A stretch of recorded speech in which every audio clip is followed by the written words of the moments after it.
you've got to be extremely disabled to receive some support on this thing. And Lesotho, am I right or wrong here about this? You're right. I'm right. Okay, because I've been to Botswana recently and I asked these questions. And I was amazed that people with disabilities did not object. And it was just a tacit acceptance of the scenario that this is nowadays. And maybe Mariam is right, and the responsibilities of the OPDs and of the state. Because there is no strong organizations and enforced law. People like ADF go and develop the capacity so that the voice can be raised and these issues can be put on the agenda.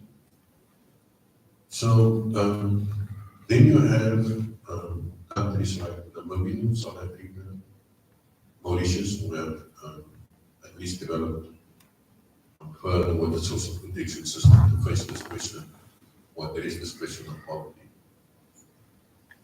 Now I'm mentioning this because in ADF, the question of poverty and development is more important than the question of human rights. For us, this is the number one challenge, the development challenge. Not the question of law and rights. We want to work with governments to address this question of access to schools. And we know that the states have signed the CRPD and they ratified it and they ratified the protocol. But the question of poverty, that is number one. And we want to work with these governments. And sometimes you can say to these governments, yes, well, these people, they have a right to it, if you do that, you will see that the attitude of the state is that they will withdraw from engaging with you.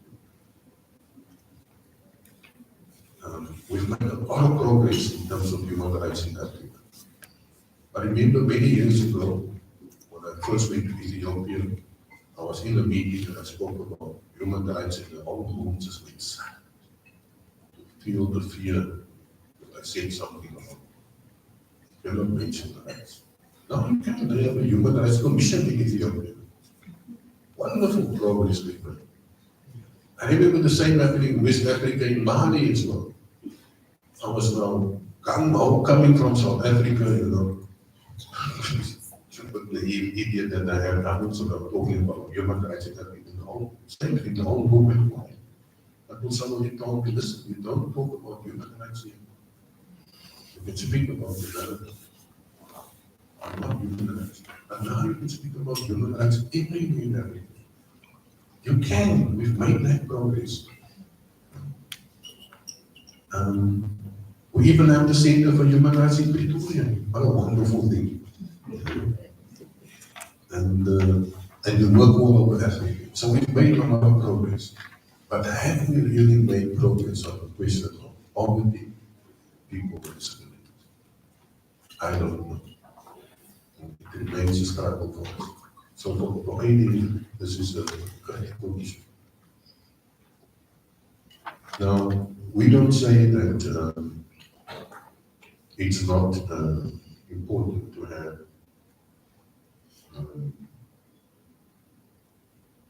a legal framework on human rights where both duty bearers and rights holders can hold the duty bearers to account to a developed legal system, litigate and so forth and so forth. That's not the reality in Africa, and we all know it. Okay, I'm not going to talk about what we do as ADF. We have quite a big footprint. I can just quickly mention that we have membership in 44 countries in Africa. So these national federations, the national OPD federations, they join ADF. And there's 44 countries, and then we have continental structures like AFU, African Union of the Deaf and so forth, and disabled people in Africa. These are all members, so ADF is quite big. So we've had a good discussion about the barriers And I've also mentioned one of the things that one of the challenges we have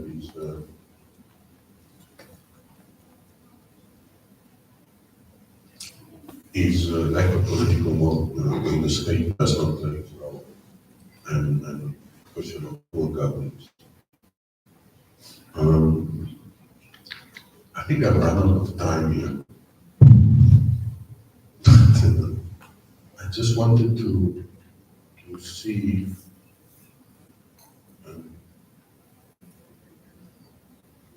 I wanted to speak about the question of poor governance.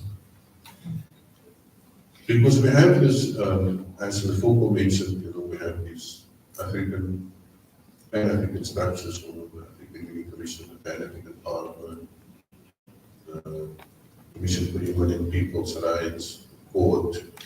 We have all these structures in which we engage in. But essentially, the challenge lies at the national level. Now, if we take South Africa, we in South Africa now as an example. So, I don't know if you've noticed, but I'm probably the oldest person in this room. I'm like 92 years old. So,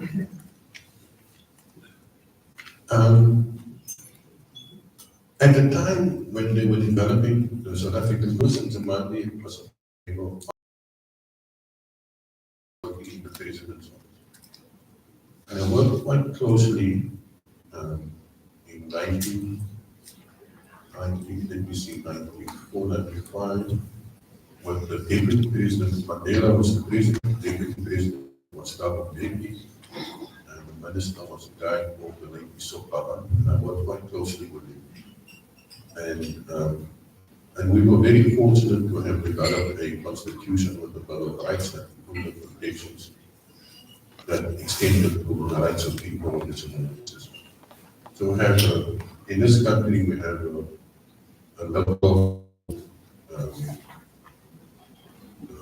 constitution with liberal rights and separation of powers quite clear. And for those who are not from South Africa, I always remind people South Africa is the only country in the whole of Africa, and probably many parts of the world, that put a president, a former president, in prison. How many countries in Africa or anywhere in the world can do it? Because of the separation of powers. So in terms of its governance, the separation of powers between judiciary, executive, legislature, and so on, that is something to be noted. That the judiciary has autonomy and independence, which is very important. It's a strong indicator of good governance. And one of the other important indicators is the free media and the voice of the people, free media, and the voice of the people and civil society to hold government to account. So, here in South Africa, you can make fun of the president every single day, and there's just absolutely nothing they can do about it. So you have freedoms, you have freedom of speech as well. So if you're talking about barriers to the fulfillment and enjoyment of human rights, these indicators of good governance are critical importance. And besides voice and accountability, is the question of transparency. Now, I was sitting with my friends from Kenya, reading the newspaper also that they privatizing or selling the airport, but the people didn't know. Now that is unimaginable here in South Africa in our liberal constitutional state. Can you imagine somebody silently selling Johannesburg airport or Tambo airport? The people don't know that. It will be crazy. It's unimaginable. But in many countries, one of the key critical institutions, the budget process, is not transparent. But we've taken it for granted that we can know any budget of any government department, even the president's office. We must know what is in that budget and what is going to be spent. But there's only one exception, I think, that they make is on things and security intelligence or something, which is a reasonable request from the state. But there's a level of transparency that is critical, that tells us what is being spent and why it is being spent and so on. So these are the things that make human rights real. And we've had a number of cases where people with disabilities have gone to court and have been successful. And it's not all in South Africa. And the good thing is that this happened in Zambia as well. Remember the case of political participation. Very accessible participation. So all of these things mean that there's been great progress. But the final point I want to make, because of so many things to say, but I'm out of time, is the two things that for me, the critical question is we do, human rights, the rights of people with disabilities are very important for the CRPP, the ADP, but the question of poverty, the question of quality is the main challenge for us. And the second point I want to make is that for the enjoyment of human rights, the question of good governance cannot be ignored. And to enjoy human rights, you're going to need a level of institutional capacity within the state that does not focus too much in Africa, but realize that it is national governments, national states that have the power to change the conditions of people with disabilities in the country. So we should not let them off the hook. We can have all these institutions in Africa, but our main target, the main agent of change is a national government. That is the point I wanted to make. And I said earlier that I was in the room when I worked in the president's office. And we could develop and make tremendous changes for people with disabilities, positive changes for people with disabilities, because there was the political will to do it. The state bought into it.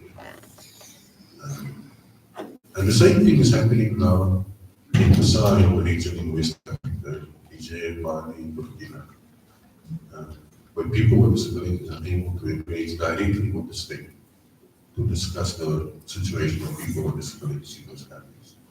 So those final points I want to make is, please do not let national states off the hook. Do not let them get away with not meeting their responsibilities. They bear the duty, and we have the rights, and they must be held to account. And then you are right, Mariam, to say that we need strong OPDs to push and hold government to account. Thank you very much.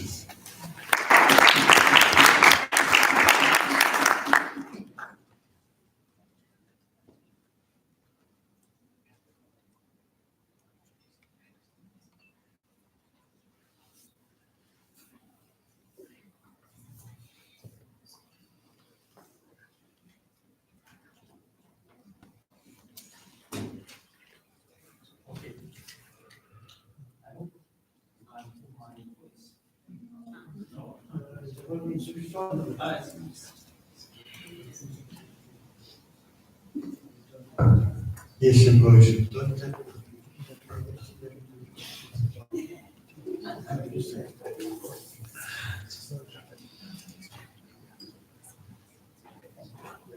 Okay, thank you so much, Mr. Shweb, for your incredible presentation. That was very informative. So we have some presentations, but can we just break for 20 minutes for no? Oh, sorry. I was informed that he is not ready, so it means we have to directly go to the next presentation. The next presentation is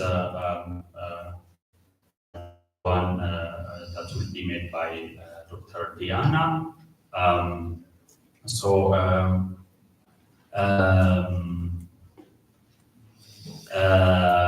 it focuses on African Disability Protocol, the contextualized approach just in Africa.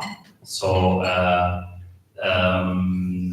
Dr. Diana is a disability rights legal scholar who has extensive experience on researching different areas like disability rights, sexual and reproductive rights, access to justice of persons with disabilities, overall disability rights in Africa, legal capacity, and so many areas. So currently she is a doctoral fellow at the Center for Human Rights University of Pretoria, and also she is a manager of the disability rights at the center. So she holds LLD from the University of Pretoria and LLM from university in Canada. She has also a postgraduate diploma in legal practice from a university based in UK, and also she got her Bachelor of Laws honors from the University of Newcastle in UK. She has a number of publications on different journals, including the African Disability Rights Yearbook and so many other journals. So with this, let me just hand over to Dr. Diana so that she has a brief presentation on the topic. Thank you so much. Over to you. Thank you so much, Merga, for the introduction. I hope everyone can hear me. So earlier, Wilson sent me a WhatsApp message saying, we forgot to introduce people, so we need to know who's in the room. So I'd just like to take the first few minutes before I start presenting for us to just have a very quick round of introductions, very quick. So please state your name and the organization that you represent, the organizational department that you represent, and the country that you are from. So very, very quickly, I'm going to be very strict about this because I'm sharing my presentation time with you, but I think he does make a good point that we all need to know each other who is in the room for the sake of networking. So microphone, Sabia, can you assist me with just making sure the microphone does its rounds? You can start maybe with George, yeah, and then we go that way. Good morning, this is George Megik from Disability Rights Fund based in Mozambique. Good morning, I'm Kwamboka Jacinta from Kenya National Commission on Human Rights, Kenya. Good morning. I'm Lucky Lagati from Eswatini, Minister of Education, the legal advisor. Good morning, I'm Paramashidi from the Kingdom of Eswatini, and I work for the Commission on Human Rights in Eswatini. Good morning, everyone. My name is Karen Ganswick. I work with the Down Syndrome Association in South Africa. Thanks.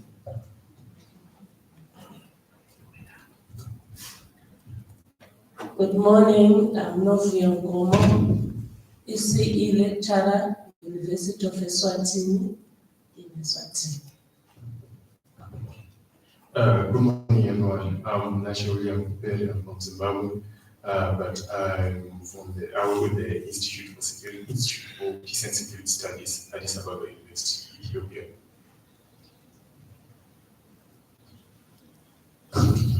Good morning, everybody. This is Daniel Chowakini from Ethiopia. I'm a disability rights consultant and advocate. Happy to be here.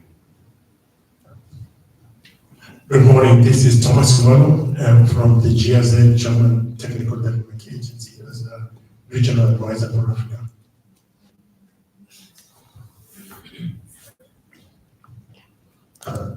Good morning, my name is Aaron Mopeti. I'm a director at the African Disability Initiative on Reproductive Rights. I'm also an attorney at Mopeti Attorneys. Good morning, everyone. I'm Pamela Kanyan from the Department of Women, Youth and Persons with Disabilities, South Africa. Thank you. Good morning. My name is Winnie Mungai. I'm an advocate of the High Court and Mr. Masharin's assistant. Good morning, everyone. I'm Wilson Masharia. I work as a legal advisor with the International Commission of Jurists. I'm in visual impaired, in other terms blind, hence why I made a request to know who else is in the room. My name is Sibos Wanda from Zimbabwe, lecturer at the University of Zimbabwe, and part-time language lecturer at Catholic University of Zimbabwe. Good morning, everyone. This is Nobush Emoyo, representing from Lena Cheshire Disability Zimbabwe. So I'm based in Zimbabwe. Good morning. My name is Tanji Gloria from Malawi, and I work with the Malawi Human Rights Commission. Good morning. I'm Chisomo Katunga from Malawi Council for Disability Affairs, Malawi. Good morning. My name is Nori Mewa. I work with the Kenya National Commission on Human Rights from Kenya.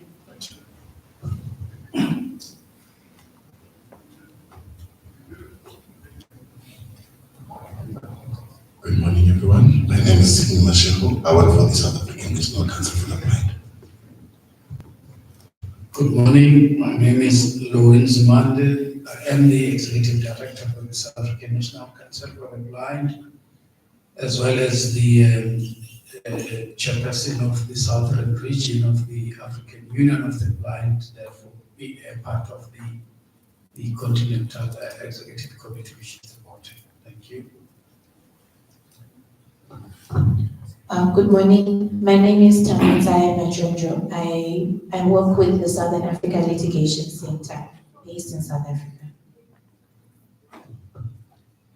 Good morning, everyone. My name is Jessica Kwabaha.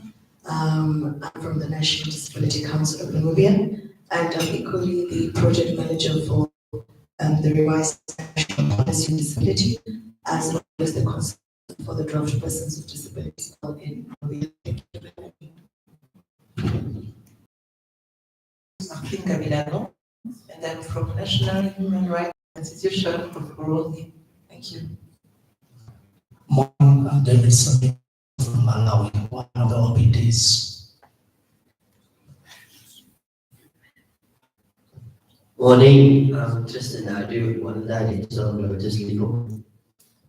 Good morning. My name is Jasmine Pinkuma. I work with YPCDG. We work with refugee rights, and I also work with Lotus Legal.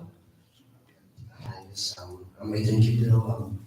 I also work with YPCDG, the enjoying prosperity and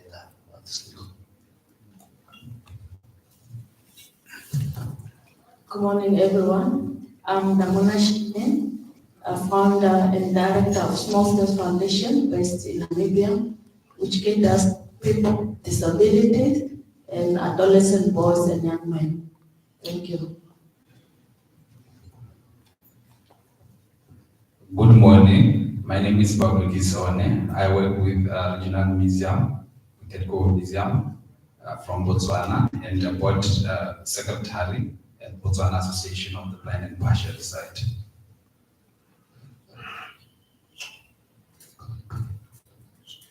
Good morning. My name is Karabolanga. I work for the government of Botswana as a commercial affairs officer. I am the chairperson for Botswana Association of the Blind and Partially Sighted. Thank you.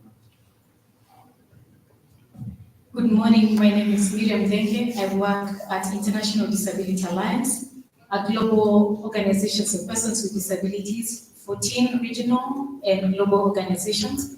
And in Africa, the Africa Disability Forum is our regional member. Thank you.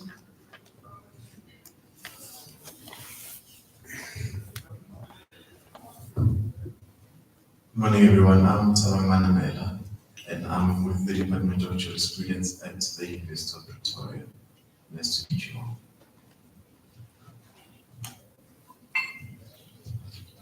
I'm Khazim, Executive Director of the Lesotho Network and of Organizations of the Disabled in Lesotho.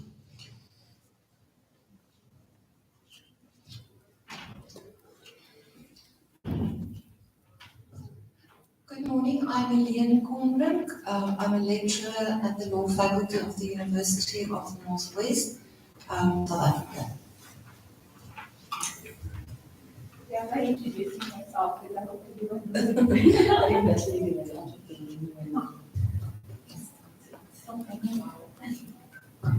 Good morning, everyone. My name is Zianda Khomo. I am the social work coordinator for Autism Western Cape in the Western Cape.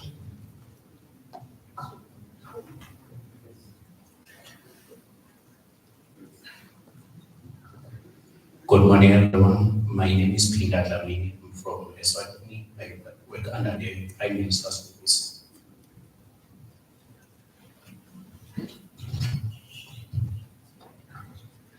Morning, João Vemban. I'm from Mozambique. I'm a disability activist and student of the DRE program, and also founder and CEO of Jeff Consulting, a consulting company on disability rights issues in Mozambique.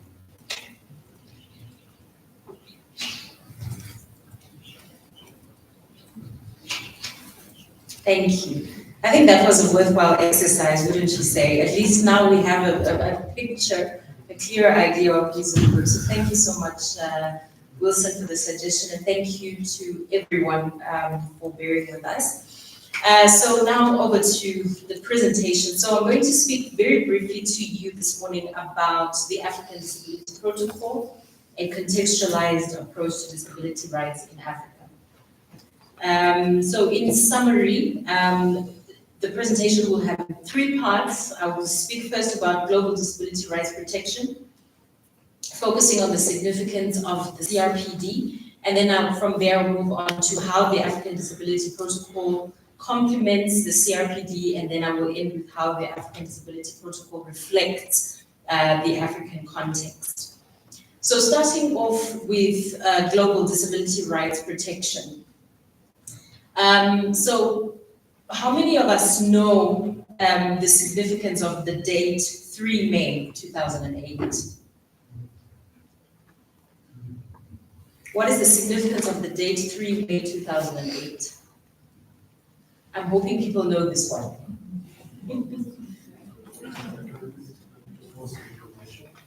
Yes, yes, correct. That is the date that the CRPD entered into force. So in other words, this marked, I think it is a significant juncture in the disability rights discourse. The CRPD is the first disability-specific human rights instrument at global level. and it was significantly drafted with the participation of organizations of persons with disabilities. So I want to raise 2 points about why I think the CRPD is significant for persons with disabilities. They're not the only points, so this is not an exhaustive list, but these are points that I think are worth mentioning within the time that I have. The first is that the significance of the CRPD is that it globalizes the social model of disability as well as the human rights model of disability. As most of you are aware, the social model of disability was developed in the 1960s and the 1970s. In a nutshell, the social model basically states that disability results from the interaction between a person with impairment and their interaction with attitudinal and environmental barriers. So that is, in a nutshell, the social model. It is the direct opposite of the medical model, which understands disability as resulting from an individual's impairment. So, according to the social model, appropriate interventions through laws, policies, and other programs should involve modifying the external environments. So because external environments are understood as part of the problem, it also follows that they are also part of the solution. So a social model intervention would involve the modification of external environments. I think this is something that most of us already know. And then the human rights model places emphasis on persons with disabilities as human beings entitled to human rights.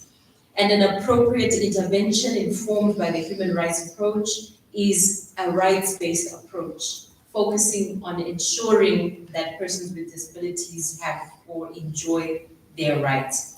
So prior to 2008, these models, that is the social model and the human rights model, were applied differently or, in different countries on an ad hoc basis. And in other countries, they were not applied at all. There were countries that knew about the social model of disability, and in other countries, very few people knew about the social model of disability. But post-2008, what the CRPD did by relying on both the social model and the human rights model in its formulation is that the CRPD effectively globalized these models. So now every country that is a state party to the CRPD knows about the social model, knows about the human rights model. So one of the significance of the CRPD is the fact that it globalized this approach to disability that prior to the coming into force of the CRPD was just taking place on an ad hoc basis. So that's one significance that I want to highlight. The second significance is that the CRPD reflected the lived experience, or reflects rather, the lived experience of persons with disabilities through its provisions, through the way in which its provisions are couched and termed. Just to give you a few examples to support my point. The first is the inclusion of a right to access to justice, which is found in Article 13 of the CRPD. This is the first time that the right to access to justice as a substantive right is found in any international human rights instrument. So you won't find a right to access to justice in the International Covenant or in the International Covenant on Civil and Political Rights. You won't find it in any other international human rights instrument until the CRPD. The CRPD was the first to include a substantive right to access to justice, and this was in response to the experience of persons with disabilities who were routinely denied the opportunity to access justice. So that's one of the ways in which the CRPD reflects the lived experience of persons with disabilities. The other is through the formulation of the right to accessibility in Article 9. So that again is something that you won't find in the other international legal instruments of general application, such as the ICCPR and others. A third example, there are more, but these are the ones that I will give you because of time, is that it extended disability discrimination to include the denial of reasonable accommodations. That is a novel approach that was introduced by the CRPD. Prior to that, disability discrimination was simply understood as any differential treatment that is given to someone on the basis of their disability. But now with the CRPD, with the coming into force of the CRPD, that definition of disability discrimination was extended is in such a way that if you deny a person with disability reasonable accommodation, you have essentially discriminated against them, right? So this is the final example that I will give you to show that the provisions of the CRPD reflect the lived experience of persons with disabilities. So despite these innovations, despite this significance, the CRPD does remain a global instrument, and I think does not fully reflect regional contexts and nuances that are specific to different regions, not just Africa, but other regions as well. So now we have, because of the fact that the CRPD does not necessarily reflect regional context, we have the introduction of the African Disability Protocol. So the protocol was adopted by the African Union on 29 January 2018, which was about 10 years after the CRPD came into force. And it was adopted in accordance with Article 66 of the African Charter, which permits special protocols or agreements to supplement the African Charter. So it is part of the African Charter in the same way that the Protocol on the Rights of Women, or the Maputo Protocol, is also a part of the Charter. So the African Disability Protocol was the culmination of decades of advocacy by the African disability rights movement that was seeking an African instrument that is alive and responds to the realities of Africans with disabilities. So I think it's important to state then that, so what is the position then? Are we saying that because the CRPD does not reflect these regional contexts, are we saying that it is useless in an African context? My position is that it is not, and I think even the African Disability Protocol does not purport to replace the CRPD, but rather it complements it. So the CRPD, the protocol itself is greatly influenced by the CRPD, and you will see even in its Article 1, it talks about, it gives mention or acknowledges the provisions that are laid out in the CRPD. And the protocol further reaffirms the rights that are already protected in the CRPD. And there's a long list of them. Just to give you an example, a few examples, the right to equality and non-discrimination. So these are the rights that are present in both the CRPD and the African Disability Protocol. So the right to equality and non-discrimination, the right to equal recognition before the law, the right to life, freedom from torture or cruel, inhuman and degrading treatment, situations of risk, access to justice, the right to live in the community, accessibility, education, health, the list goes on and on and on, all to show you that the CRP, the African Disability Protocol, does not depart from the CRPD, but complements it, is based on it, is influenced by it, okay? But crucially, in addition to reaffirming the rights already in the CRPD, what the African Disability Protocol does is that it reflects the African context in two ways. Number one, by including rights and issues that are not in the CRPD. So the African Disability Protocol addresses specific issues that you will not find in the CRPD. And these issues are particularly relevant to the African continent. Examples. There's the issue of customs, traditional beliefs, and harmful practices that are found in Article 11.1 of the African Disability Protocol. There's the provision on youth with disabilities in Article 29 of the African Disability Protocol. The provision on older persons with disabilities that is found in Article 30 of the African Disability Protocol. There's the provision on persons with disabilities as duty bearers. I think this is also important, and it's uniquely African, right? It's a uniquely African concept that you are not only owed rights, but you also owe others responsibility. That comes from an African philosophy, which we sometimes call Ubuntu. So it's a communitarian kind of philosophy, kind of way of thinking. So that's why the African Disability Protocol includes Article 31 that states that persons with disabilities are also duty bearers. There's the definition of deaf culture that is found in Article 1 of the African Disability Protocol, and then the role of family, caregivers, and community that is found in Article 25. And the protocol also deals with community-based rehabilitation and minority groups within the African disability community, including people with albinism. So that's one way, the first way in which the African Disability Protocol takes the African context into account by including those issues that you will not find in the CRPD. The second way in which it contextualizes rights is by reformulating and extending rights that are found in the CRPD in order to suit the African context.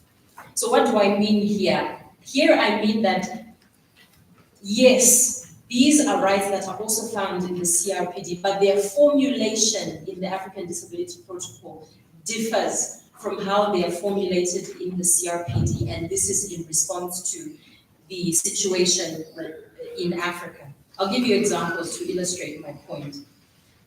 Look, let's take, for example, the right to access justice, which is found in both Article 13 of the CRPD and Article 13 of the African Disability Protocol.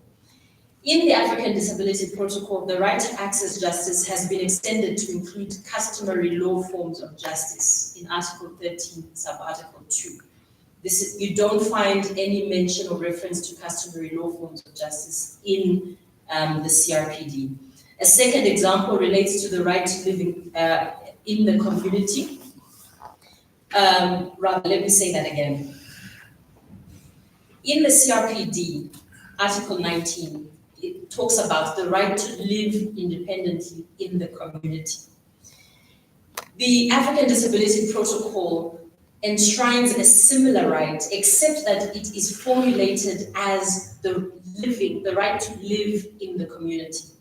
The independently is taken out of it. Okay, I'll come to you. Why do you think the independently has been taken out of that right?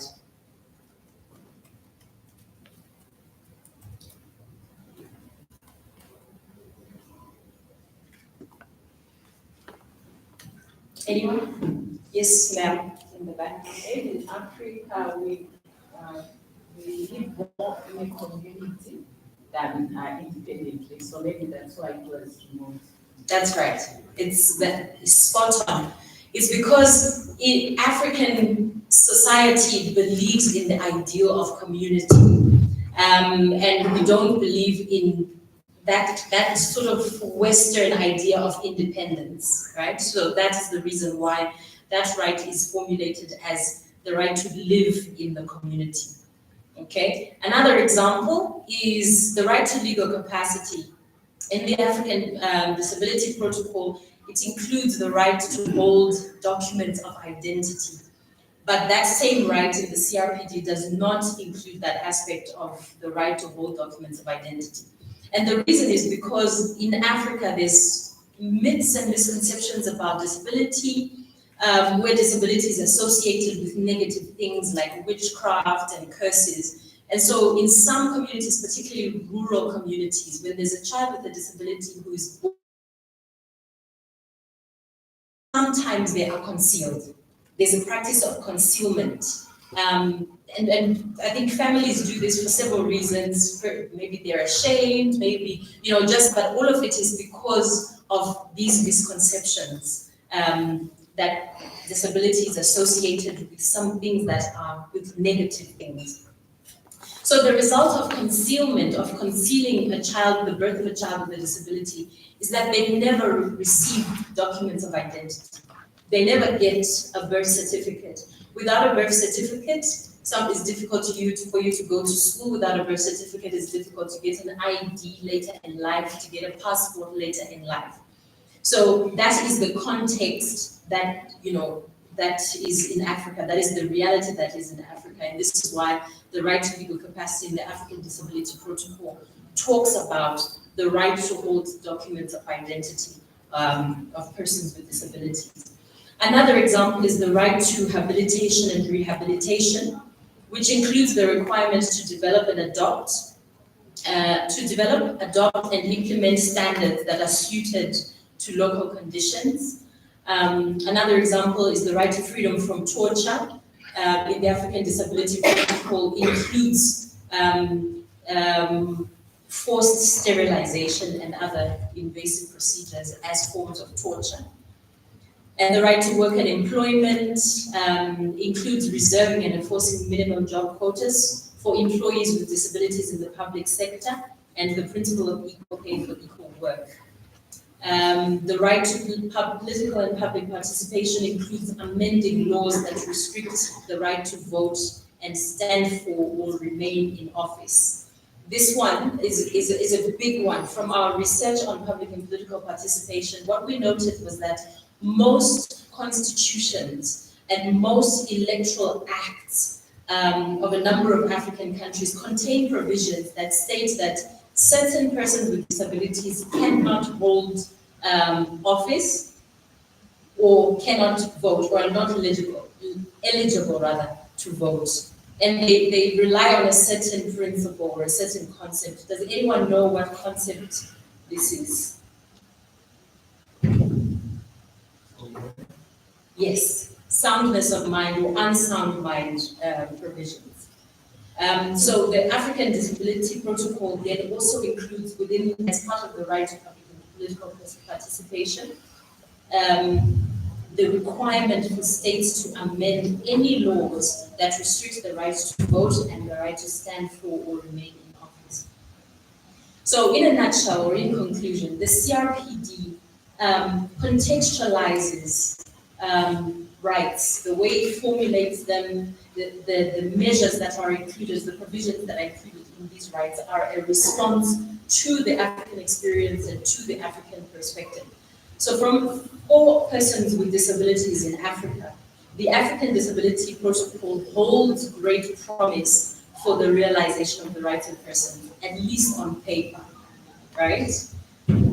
So I think I would say that in conjunction with the CRPD, the African Disability Protocol creates an enabling legal environment. All that is required is for us to now implement, right? That implementation aspect is now key and it is now what is left in order to try to bring about social change using the African Disability Protocol.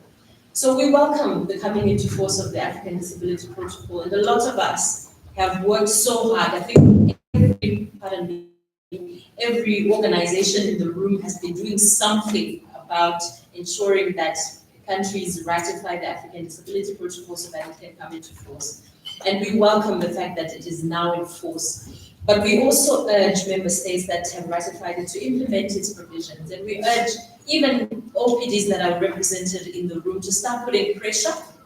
I think as Schweib was saying, we need to not let them off the hook. You know, now that it is in force, if you know that your country has ratified it, start putting pressure and saying, you've ratified this, this protocol, now let's do something about it. And we also encourage those states that haven't, we don't forget, right? We don't say that now that we've got 15 ratifications, we're happy, everything is in order. The African Union consists of 55 member states, right? So the ideal for us is universal ratification where all the 55 member states in the African Union ratify the protocol. So while we talk about implementation, let's also remember to put pressure and to encourage those that are yet to ratify the protocol to also do the same. So on that note, I will stop here. Thank you so much. I'll hand over back to you.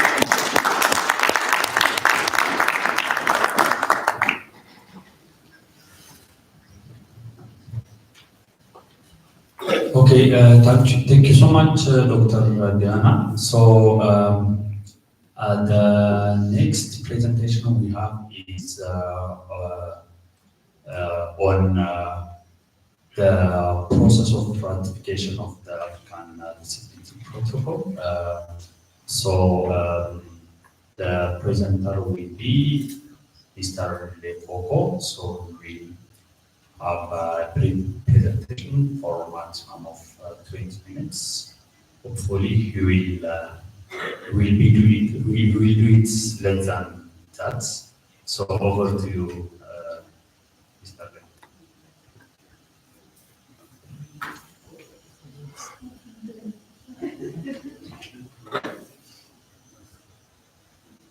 Lefoco. Thank you so much, Mr. Moderator. This gentleman, we used to share the office together. So I'm so glad to see you doing this wonderful job. No, thank you so much. I'm going to do exactly less than 20 minutes because I took my time earlier in the morning. But let me just say that why is it important to know this? But I'm going to make it differently and just to update you. But let me start with the update. Who is the right? Oh. You want to write? I'll do my mind. So that then I can. So you can also see when you. Yes. Okay. Okay. No, thank you. Okay. Whatever. Yeah, no, I just wanted to give you a bit of a background to say that 15 member states, like it has been mentioned since morning, have ratified this protocol, and just to update you, and 14 member states have signed, and we still have to go 40 ratifications. Therefore, it has come into force. But there is one aspect that is critical there. Someone might be wondering, you are from the African Union Commission, the Secretariat, but this protocol is to the African Charter, and the African Charter is under the different organ, which is the Bantu Commission, the Human Rights Commission. It is because when the Human Rights Commission has finalized with a draft of a legal instrument which is under their charter, they submit it to the summit. The summit endorses it, and then it refers it to relevant ministries.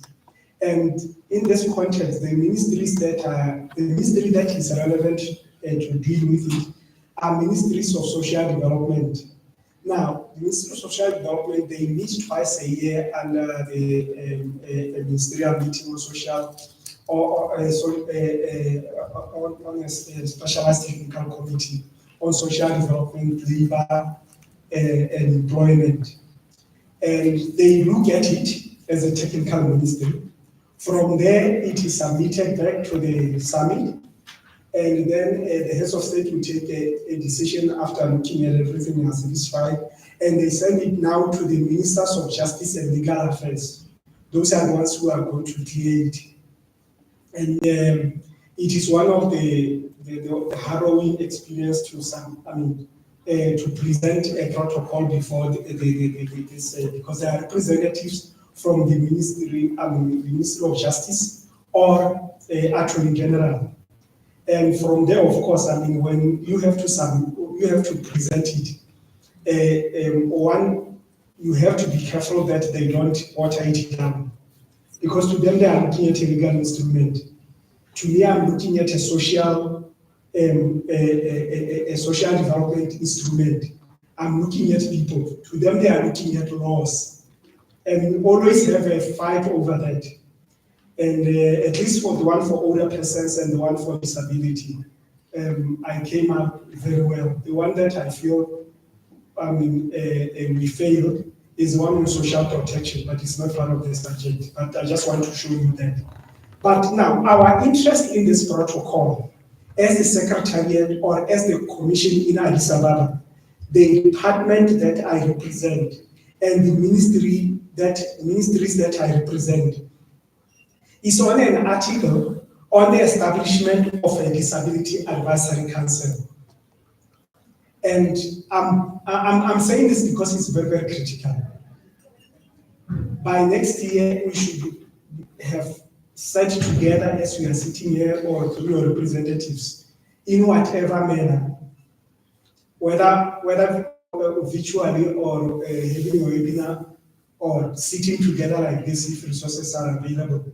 And I'm looking at my brother there, Thomas, to provide the resources. And I know he's going to. Yeah, we support each other in one way or another. Then we come together and discuss this disability advisory council. It will be a legal entity. And I will be depending on all the legal brains here, including all the lawyers that are here and including the Human Rights Center. So that we come up with this, and we have to define it. So that by 2026, we submit the statutory instrument to the Ministers of Social Development, Labour and Employment. They look at it, and then it is taken to the summit where it is going to be endorsed and a decision is taken. And this Disability Advisory Council will be defined, will have its URRs, how it works, how it is funded, etc. And the representation, the representation and all that. And it has to start with us to define it so that we give guidance to policy makers like ministers and AU organs. And it is very, very critical because it has to advise the African Union and member states on disability issues and be able to be a reference group or entity that will be able to provide guidance, not only and provide guidance also to find a way of how we have to provide guidance also to OPs and others. Yeah, I just wanted the reason why I just wanted just to mention this. Now, when this protocol, this is just background information, comes into force, it means that it calls for the enactment of disability laws in our countries.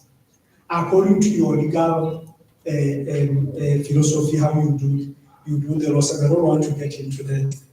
That is the area of Danacho and his team. They can get into that.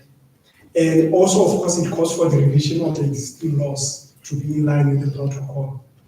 And the reporting to the African Commission on Human and People's Rights, normally is the Badru Commission.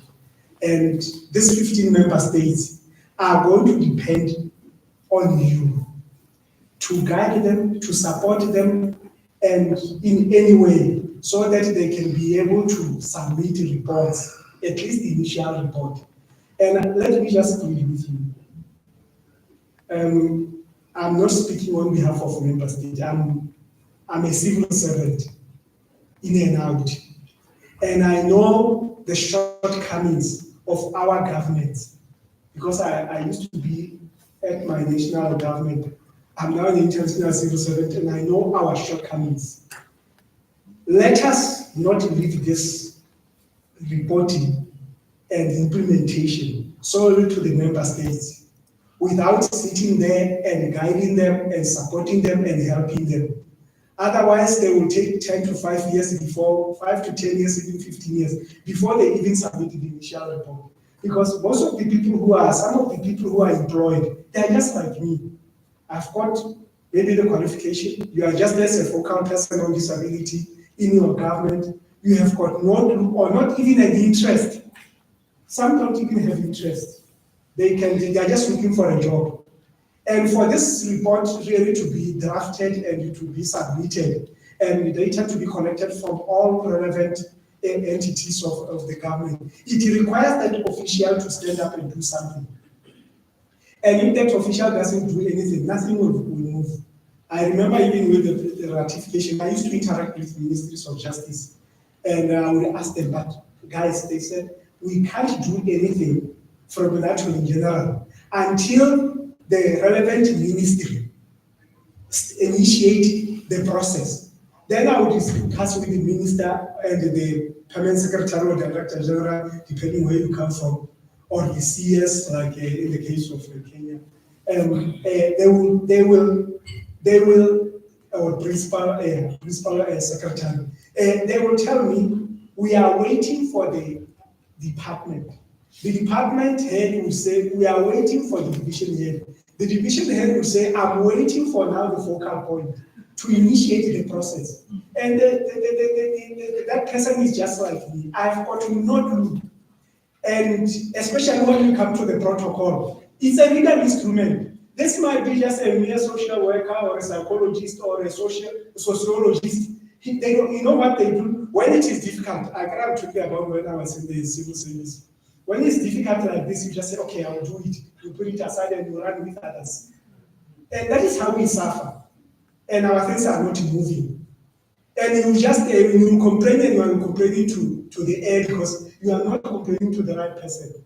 And most of them, I mean, I've spoken to most of them because I come from the same background as a civil servant. And they will say, my brother, to be honest with you, I don't even know how to draft that white paper or yellow paper. I don't know why it is not black. It is either black, yellow paper or white paper or pink paper, depending on your government. Because somebody has to initiate it, has to write. And all the way to the permanent secretary before it gets to the cabinet and before it gets to parliament. So that is the challenge that we have. Now, I was just sharing this. These are the countries that have, unfortunately, for those who are visually impaired. I've put up, you can't see this, but let me just say, I put up a table here of the status of signing ratification of the protocol according to the date of the signature, the date of ratification and accession, and the date of depositing, when it was deposited. And these are the countries. So we still have got some countries which have signed and not ratified. But having said this, let me just briefly say that the ministers, what they do is that they sit down, after the document comes from Banjul, they sit down, they look at the document, and the document is given a number to show the decision, and then it is taken to the ministers of foreign affairs and international relations. They are called the executive council. They look at the document, and when they have done it, they have looked at it. Now it becomes an executive council decision. Why am I bringing this thing? When you go out for advocacy, you have to bear in mind that this document was adopted and endorsed, and it's an executive council decision by all the 55 member states. So you are not bringing Lefoko Kesaman's document. It is their document. They have to ratify it. Because some of the time they'll say, you like bringing drafting documents. We have got a lot of these documents on our table. It's not me. It's them. For me, they just ask me, can you facilitate the development of this document? Or facilitate this part after the Banjul Commission has finished. So it is also important for you to know that there's an executive council that this document is endorsed by heads of state. And of course, there's I forgot to put there the summit decision on it. Now,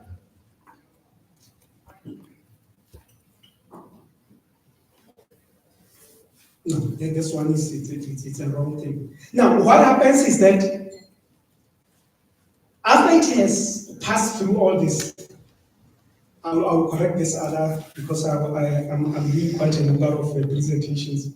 Now, after it has adopted this, now it goes to member states for them to ratify it, sign and ratify. But what is important is the ratification. Now, there is something that I need to emphasize. This protocol is in line with Article, I think it's 66 of the Banjul Commission, which requested, which has got a provision that whenever there is a need to come up with a legal instrument to elaborate some of the articles of the human rights articles, the Commission has got a right to facilitate the development of a protocol. That's why we have got the Maputo Protocol, we have got the Youth Charter, we have got the Protocol on Older Persons, and many others. It's because of that article, and it is developed to expound and elaborate more on those rights which have been mentioned in the Charter. Legally, you know how to put it. I'm putting it from my perspective. And now, of course, after this signing, when you get to the signing and ratification, there is a national process where a particular government has to start and initiate the ratification process. And this is very, very critical. And that is where you come in. If you don't come in, the ratification will not take place. And the reason why we reached this 15 ratifications thus far, of course, maybe by next month there will be 16, because Zimbabwe is on the way. It is because of you, each of you. It is not because of my office. It was because of the collaboration that I got from you. And for your information, something that you need to be happy about is that you have also contributed immensely to the ratification of the Protocol on Older Persons in Africa. We are left with 14. The 15th one might already have submitted, and maybe by next month we should be getting it coming into force. Why? It is because persons with disabilities also grow old, and they need to have their rights protected when we come to aging. Now, we have got another protocol, of course, the Protocol on Social Protection, Social Security, that I'm also advocating for its ratification. I was in Nairobi before the conference, and then after the conference, I was in Maseru with one of my partners, the Africa Platform for Social Protection. And that's where we met Honorable Paul, the Member of Parliament, who is also a member of the Pan-African Parliament.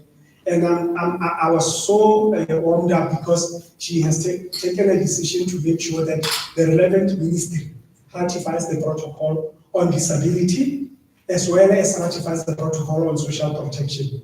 Because like what Schreiber has said, the issue of abject poverty, and the reason why we have to push the protocol on social protection is to address those issues of abject poverty.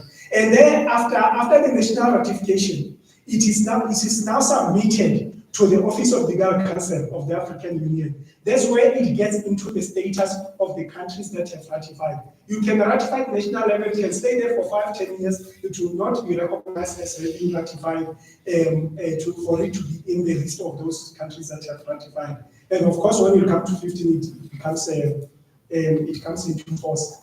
And now, the role of all stakeholders, that's what I want to end with. The role of all stakeholders, you and me, is to ensure that we support and facilitate the implementation. Initially in the morning, I talked about you collaborating with AU organs and other stakeholders. Here, I want now to zero in on member states.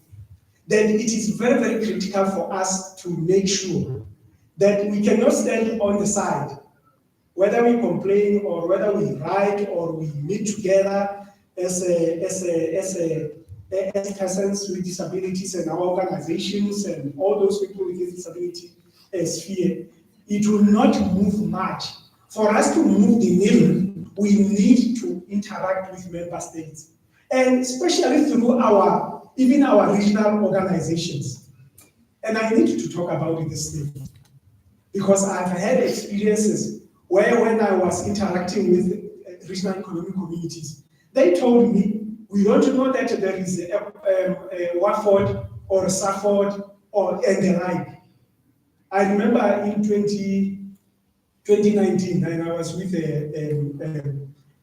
Thomas, we were in Gaborone, and the minister responsible within the office of the president, they told me right in my face to say that we don't know Safford. We don't know Safford. We only know Safford that it belongs to Wabote. Wabote Timisha is in the Botswana Federation of the Disabled. That's what the office of the president said, but you can't be in this country and the real ministry that deals with disability don't know you. And then we went to SADC. Of course, I had gone to SADC in 2015 on the same mission, trying to get SADC come up with a strategy or a policy or a protocol or whatever on disability and take up disability. And I said, but there is an organization here that represents the whole of Southern Africa. They said, we don't know them. You got what I'm saying? So I'm saying this to challenge each one of us, that decisions are made, and they are made in our absence. And we are there, but not at the table where decisions are made. But of course, SADC, and of course we use the office of the president then, and ask them to have a meeting with SADC. If we could have requested for that impromptu meeting, they would have had all these excuses, like I do. But then we used the office of the president. We went there to SADC, we invited Safford, we sat around the table and they said, no, Safford, we are here. You can even participate in our CSO forum and you can take it from there. I'm just giving this example, not that I want to speak ill of Safford, no, or Watford or whichever. But I'm just showing us that comrades, I'm using the South African terminology. We are in a fighting. We are in a liberation war. And this liberation war is not against colonialism. This liberation war is against us. That now we have got our independence, but we still have got issues of discrimination, stigma, exclusion, etc. Now it is done by us against others, if I may use that physiology. So we need to bear that in mind, that if we can attack these organizations, which have got a very significant influence on coming up with policies and treaties that exclude us, then we'll be at the head of the table. We cannot be under the table only getting scrapes and eating from scrapes that which falls from the master's table. We need to be at the head of the table and representing our rights.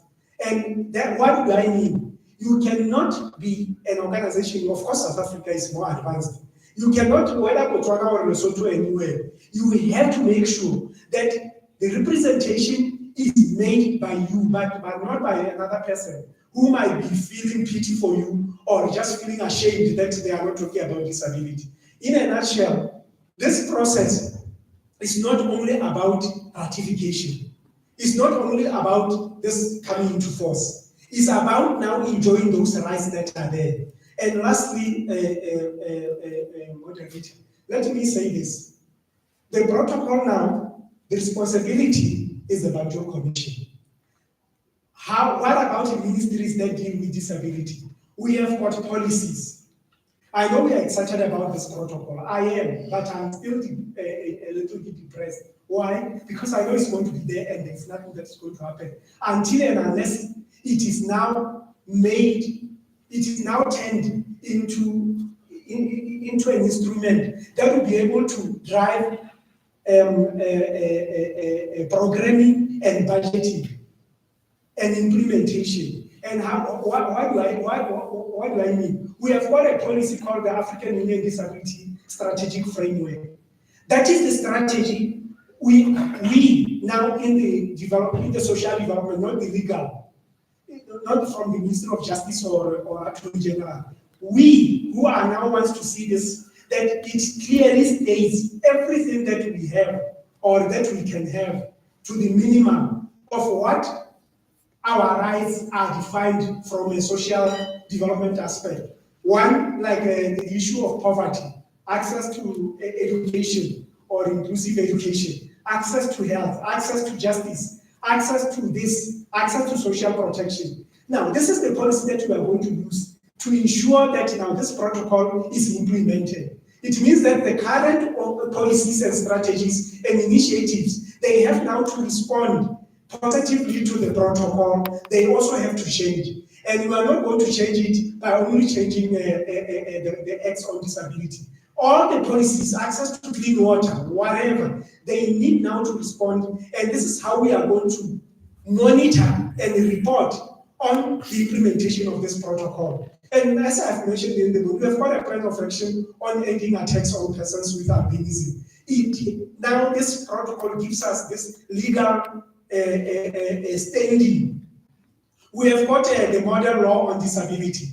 That is where all of us here, including myself, we have now to work with member states, use this model law. And I'm glad one of the creators of this model law is here, and the developers of this model law is here. My brother Doug, who is going to speak after me. No, that means I don't know, I'm not the moderator.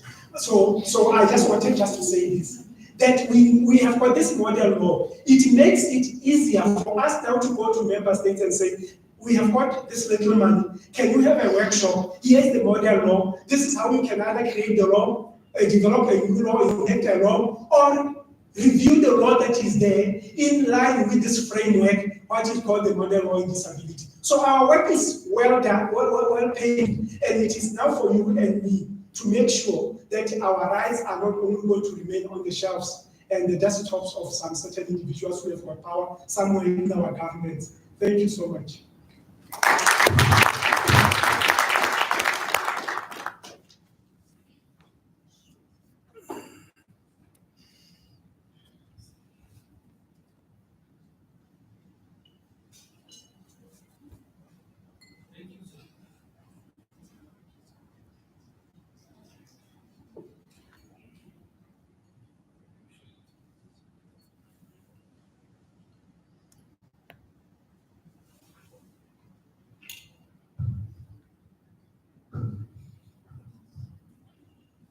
Thank you so much, Mr. Lefoko. That was a very informative presentation. Now I think we have a bit modified program, so we'll take a short break for 5 minutes, and then we'll come back for some minutes for Q&A for our presentations, and then we will pause for lunch at 12:30. So don't worry about the short tea break. We will pause soon. In the next 30 minutes. So now let's have 5 minutes break. Thank you so much.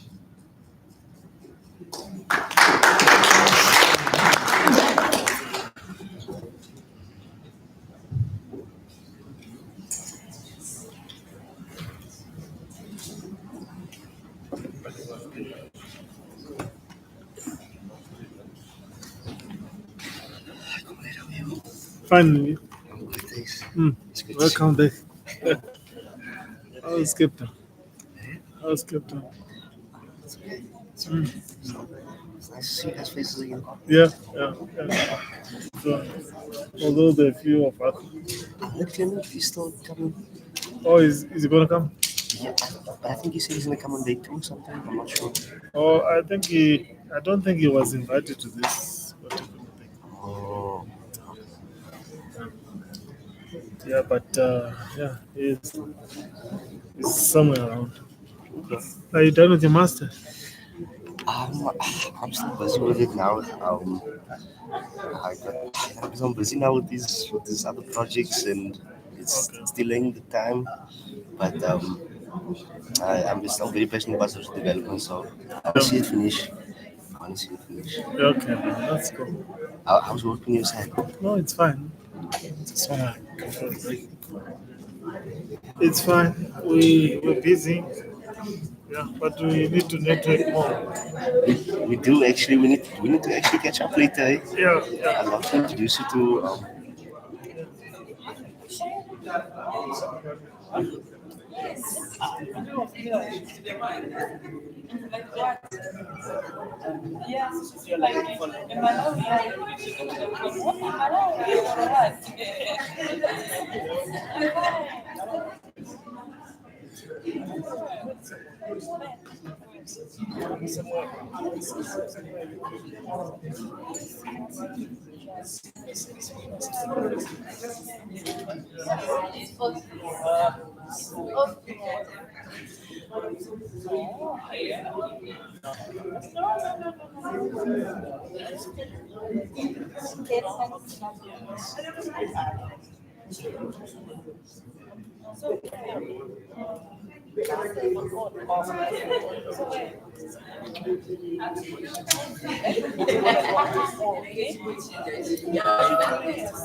No, it's not about qualification. Okay, it's fine. It's about employment. Okay, fine.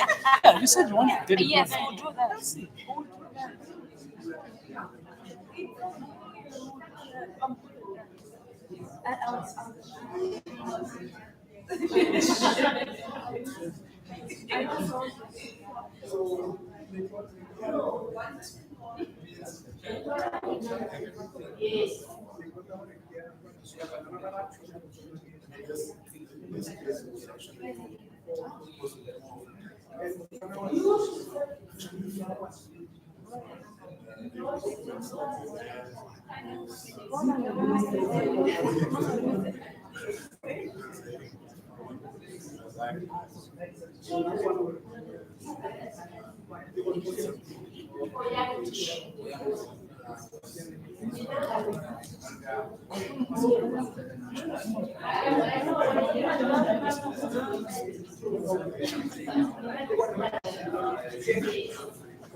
Check this one out.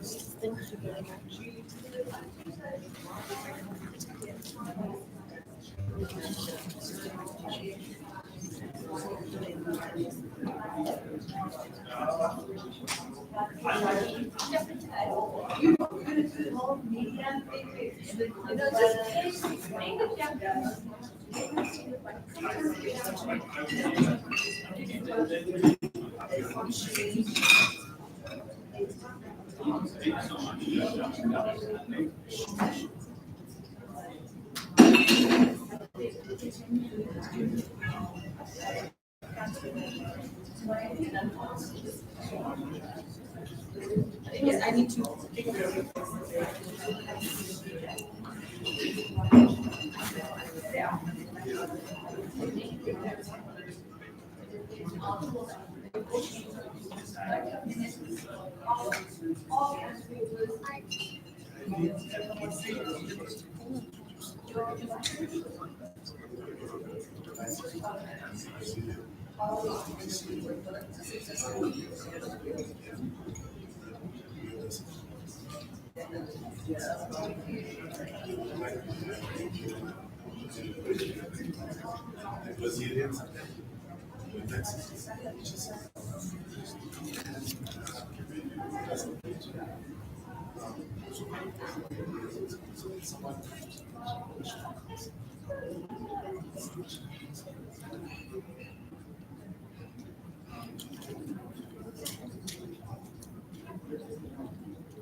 And all the groups they know me. If I don't know, thank you so much.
That's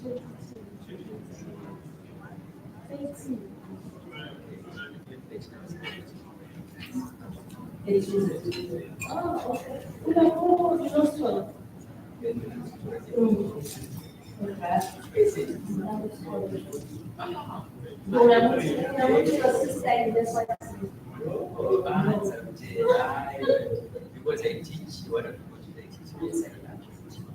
So I also teach so that's how I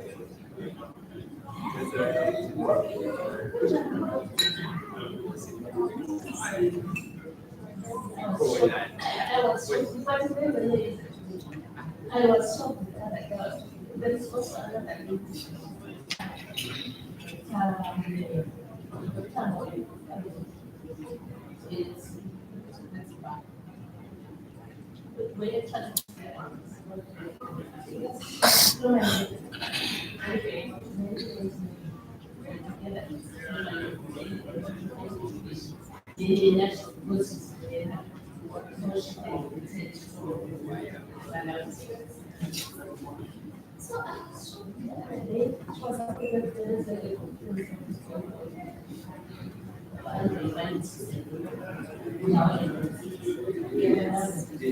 just like that.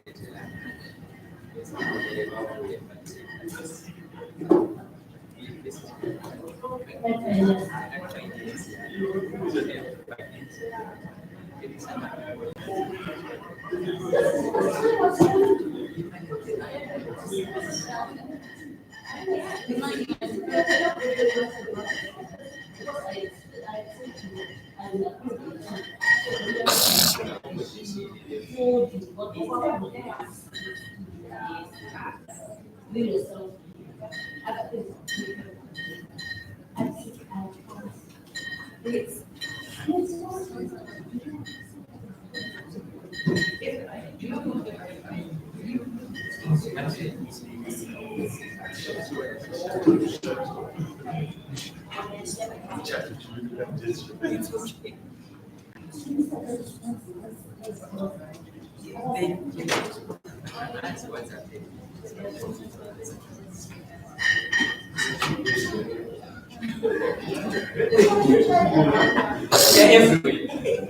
Hola, Israel, I'm not talking about. So, to this day. I'm out. You go back to.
Is a caution not to take any of the rights independently.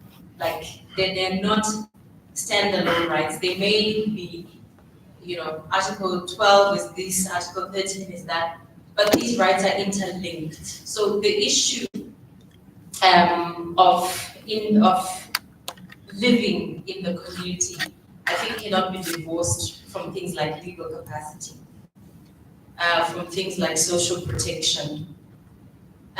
So all of that, social protection, the aim is to empower persons with disabilities so that they are less dependent, right? The aim, for example, one of the things about the right to legal capacity is that the standard that is now required for anyone giving any form of assistance in assisted decision making, the standard is to give effect to someone's will and preference. So that already talks about the role of the caregiver not being to decide on their behalf and in their best interests, as was the position in the previous dispensation. So I think those concepts, when you look at them in totality, they're all about giving autonomy to persons with disabilities. So even though we talk about living in the community, that isn't necessarily suggesting that there's going to be dependence, right? But we're simply saying you are not going to be. It's a reality. Nobody does anything alone. Everybody does things with support. Even persons without disabilities, they do things with someone else's support. Okay, that is our reality. So I think the independence is to some extent a fallacy. The reality is that we are interconnected. Even when we talk about autonomy, the definition of autonomy is not one where someone is a standalone person who does their own things on their own, but it's a relational concept that while you are relating with other people, you still retain a level of control. I don't know if that makes sense. Let me leave it there. I don't know if anyone else wants to add to that particular question. Doug? I just want to say we'll have a presentation of that particular issue of supporting decision. Oh, fantastic. Yes. Thank you, Doug, for reminding me. So Doug reminds me that there's going to be a presentation on that, and he's going to touch on that in greater detail. Then the other issue, the last one was, no, I cannot remember, that there's the countries implement differently, and how does monitoring take place, right? So I think we can't ignore the realities that each country is different in terms of resources, in terms of even legislative, the strength of their legislation, whether they have an enabling legal environment or not. So I think most of the monitoring that is done by the Commission or any other treaty body is to a particular country. not necessarily, of course, the goal ultimately is for the rights of persons to be respected in all countries. But this has to be done country by country. If after a country submits a state report, the treaty body would look at that state report, give concluding observations and recommendations based on what that country has said. This is what we have on the ground in our country, right? So the recommendations would be tailored and specific to the situation in a specific country. And I think that is actually the best way to do it, country by country, until we have a situation where the majority of the countries are close to implementing the provisions of a particular treaty.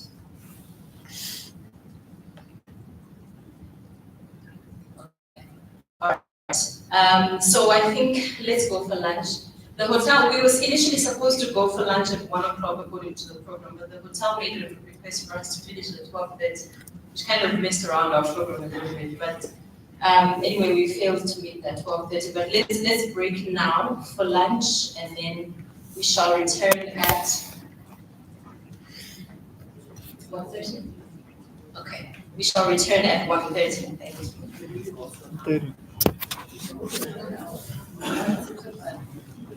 So Was it's it a Q&A 1:45 or- rather, so that we can Previous bill actually because in the presentation Okay. Where do you work? Well, sorry, my name is Ero. Okay, from there. Okay. Where do you? Oh, okay. How engaged is your department? It's an NGO. Okay, we have just one announcement. We want to have a group photo, so please collaborate with us before we go for lunch. Okay, it's Thank you so much. give you my Yahoo email address. Gmail tends to. Yeah, we are taking it in the just here and this conference room. So just please don't go out until we take pictures. Thank you. So it's Aaron double. M. Oh, my writing is a bit. Hopefully, I'll be able to see it. Okay.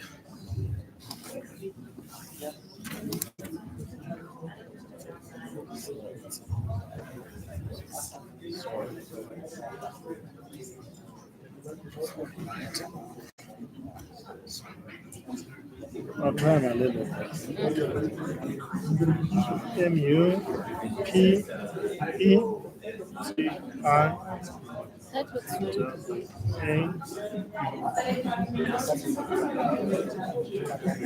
And then it's yahoo.com. So this is an I. MUPETIA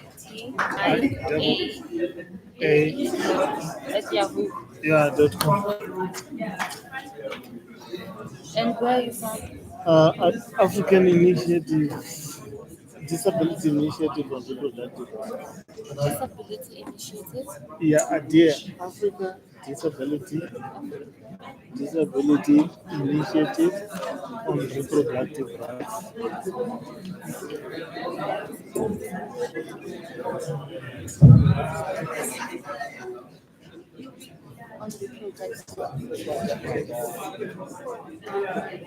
And I'm also an attorney. So my law firm is Mupeti Attorneys. So it's great because our department actually has a gender section. Okay. And they do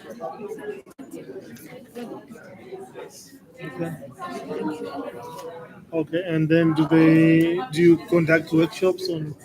The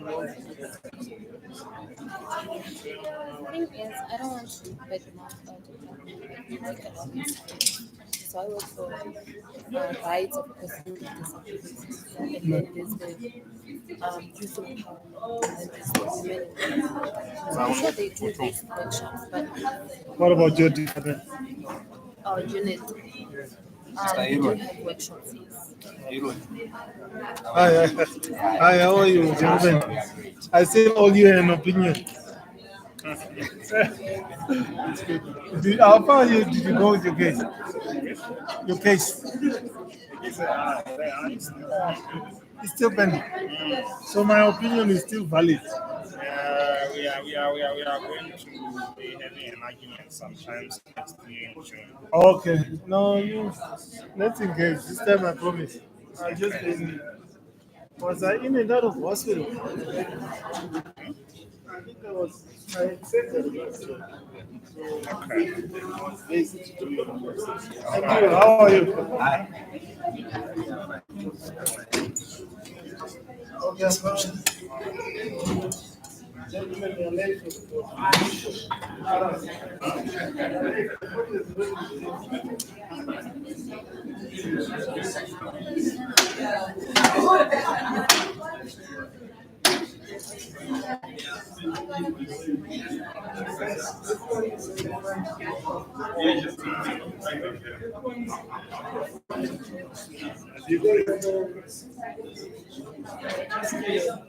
Oh, and the banners and all that. disappeared. Yeah, they were not putting the banners. The ones that-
Danny, can that side like come to the front, like just sit from your side and from that side, like go with the shoot.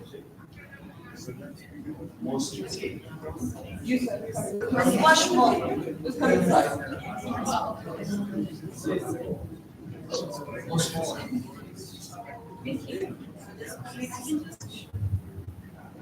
Vicky, we'll take an inclusive one and then an adult one. Okay.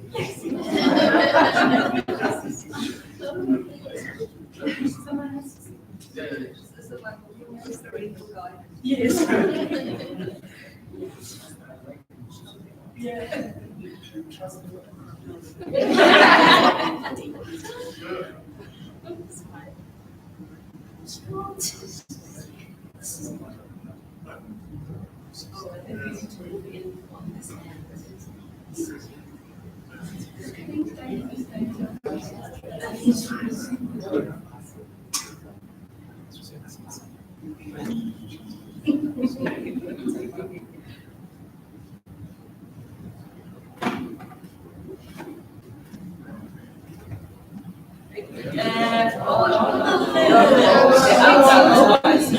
What last one, please? Sorry. Yeah. The adult one. Thank you. Thank you.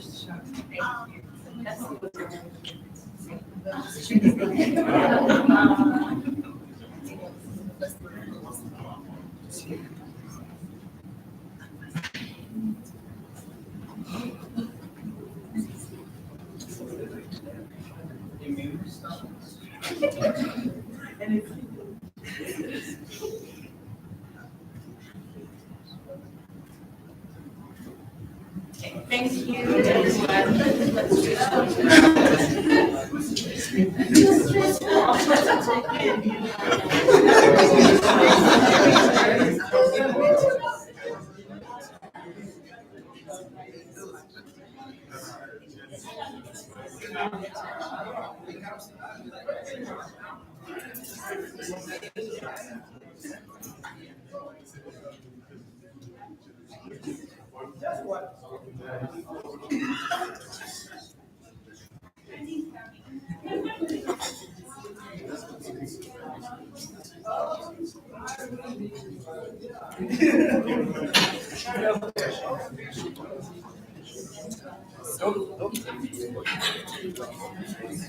Then I have no You've literally swept the carpet off my feet.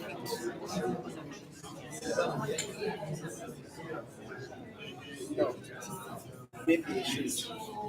No, I was working on that. Just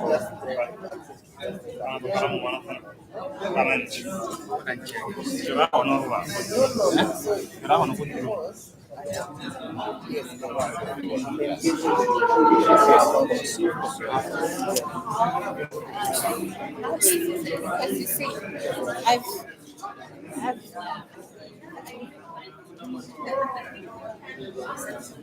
Thank you.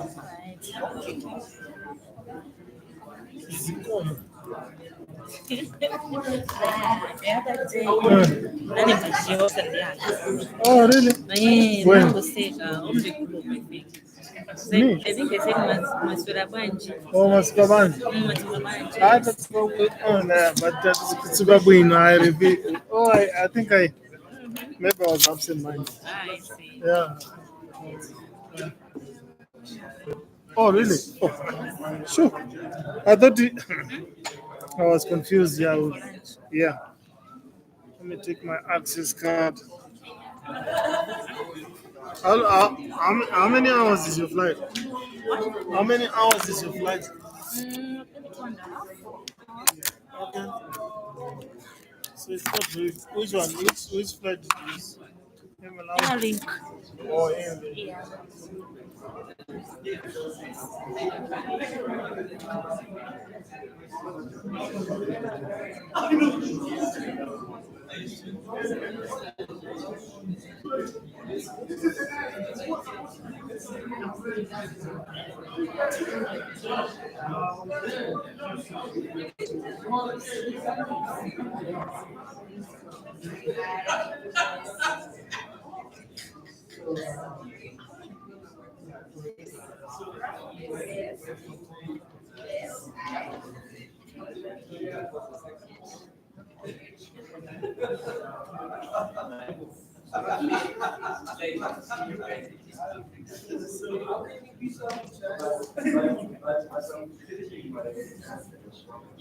End of this.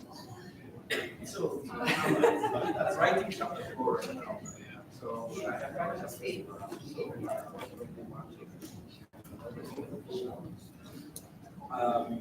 The program has two deadlines. The first deadline is August.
No problem. We can.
Onion was smart. Maruka mbona life. Papa.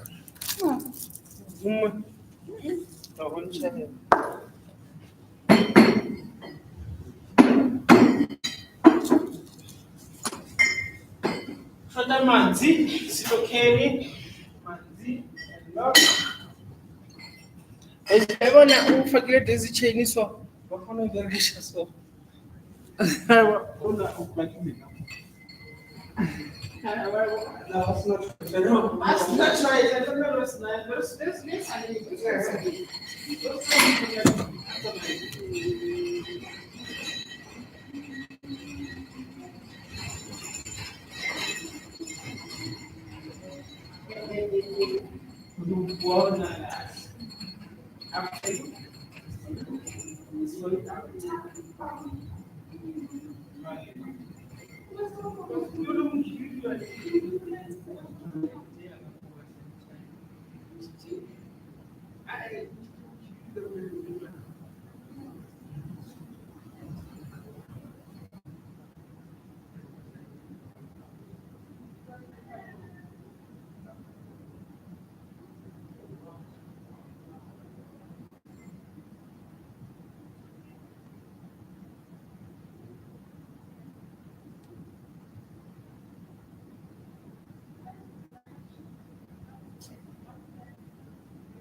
Recording stopped.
Hello. Good afternoon, all. I hope you enjoyed your lunch. How was it? So now I hope we came back with new energy. So We have just two presentations this afternoon, so hopefully it won't take us more than maybe an hour and a half, probably. So we will start with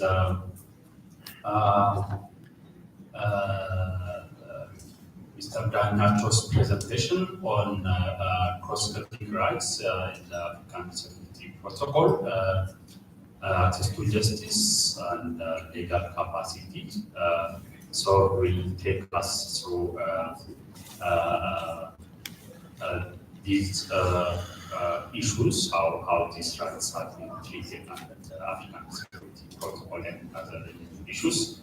So hopefully we'll make this presentation within 1 hour and 10 minutes, hopefully. So my colleague Sabiha will introduce him and just hand over the stage to Mr. Nacho.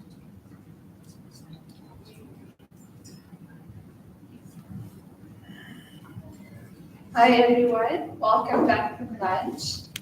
It gives me pleasure to introduce Doug. Doug Lichu Bokale Wakene has been working for over 16 years as a disability justice and human rights advocate, consultant, educator, and researcher. He holds an LLB degree from the Faculty of Law, Addis Ababa University, Ethiopia, and a Master of Philosophy majoring in Disability and Rehabilitation Studies from Stellenbosch University in South Africa. Doug Lichu served as a regional director for the Africa Disability Alliance, where he had direct contributions in, among other duties, the validation, adoption, promotion, and fast-tracking ratification of the protocol to the African Charter on the Rights of Persons with Disabilities, also known as the African Disability Protocol. To this end, he worked in close collaboration with the African Union Commission, headquarters in Addis, and its various organs, including the Pan-African Parliament, regional economic communities, and the African Committee of Experts on the Rights and Welfare of the Child, to mention a few. Doug's bio is very, very impressive and elaborate, but Doug, I would like to hand over to you at this stage to proceed with your presentation. Thank you. Thank you very much, Sabiha and Berga, Dr. Diana, and colleagues at the center and participants. So we'll be talking about two of the cross-cutting rights that are stipulated in the African Disability Protocol: legal capacity and access to justice. Of course, we are living to these rights and what they entail in the morning sessions here and there, but now we'll delve into the conceptual underpinnings, their application, and particularly how the UNCRPD is slightly different or similar with the Africa Disability Protocol when it comes to these two fundamental rights, legal capacity and access to justice. First, I will look at legal capacity and how it is conceptualized, and then we'll take a look at supported decision-making and substituted decision-making, two components of the concept of legal capacity. And then we'll compare the UNCRPD Article 12 that talks about legal capacity, equal recognition before the law, and its equivalent article in the Africa Disability Protocol, which is Article 7, that talks about legal capacity, and we'll see the commonalities and distinctions between these two provisions. And finally, we'll talk about access to justice, the definition, its salient features, applicability, and contents. So, before I proceed to defining legal capacity and what it means, I would like to pause for some self-reflection and ask you three questions. The first one is, what sorts of decisions do you make in your lives, and how do you make them? Decisions that have to do with our personal lives, our interaction, our participation in the community, our participation in political issues in our respective countries, etc. Various whole range of decisions. How do we make those decisions in our lives, and what kinds of decisions could they be? That's the first question that I want us to reflect on as individuals. And then we'll look at how you will define legal capacity. And there is no wrong answer. Do not worry about providing a wrong answer, because we're here to learn from one another and to learn from the contents of the instruments that I mentioned earlier. So there's no wrong answer in our discussion. Don't worry about that. And finally, I'd like us to reflect on the question of, does disability, as already defined this morning, in the various sessions this morning, particularly by Dr. Diana, does disability determine legal capacity in your view? Should it affect legal capacity? If you think yes, disability does affect legal capacity, how so? And if you think it doesn't, it should not affect legal capacity, why not? So let's discuss these points briefly, and then we'll delve into the contents of the presentation. So, decisions. What kinds of decisions do we make in our lives? Personal lives, and also as participants in part and parcel of society.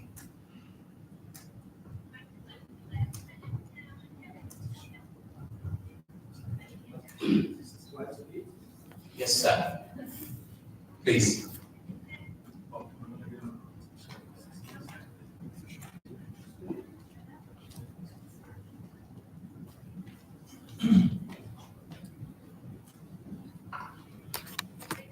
Good afternoon.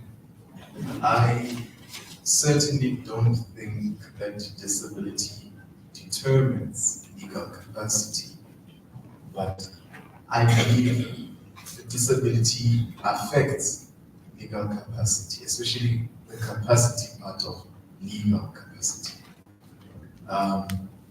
Depending, of course, on the nature of the disability in question, and its severity, as well as one's access to support resources, whether it's in the form of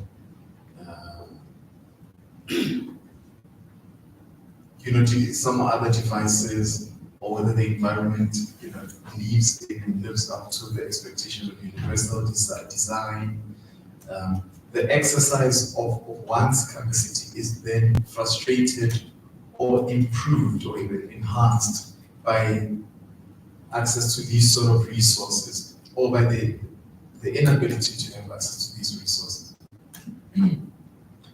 Some devices, for example, are prohibitively expensive, and so you may find that though you know about them, as in you have the intellectual capacity to appreciate their existence, they nevertheless remain out of reach for you, and that may frustrate the exercise of your exercise of what is otherwise due to you as a subject that bears legal rights and responsibilities. And so, yes, I think disability has a way of limiting, has a way of frustrating legal capacity, though I do not believe that it determines legal capacity.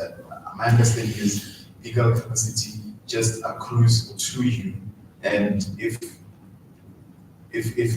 you prove to have some other difficulty exercising the said capacity, it may be said to then diminish as and when it becomes necessary. That is, the capacity diminishes as and when it becomes necessary, in keeping with your inability or the prohibition on the part of society, which is what really mostly disables people.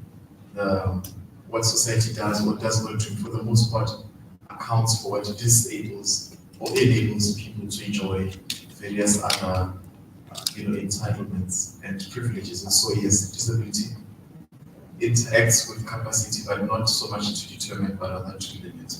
Thank you. Thank you very much for that elaborate response. You touched upon all the three questions I raised as to what sorts of decisions do we want to make and how legal capacity should be defined and if disability affects legal capacity. Thank you for that response. Any additional interventions, especially what sorts of decisions do we want to make in our lives and how do we want to make them, whether as persons with disabilities or persons without disabilities? Yes.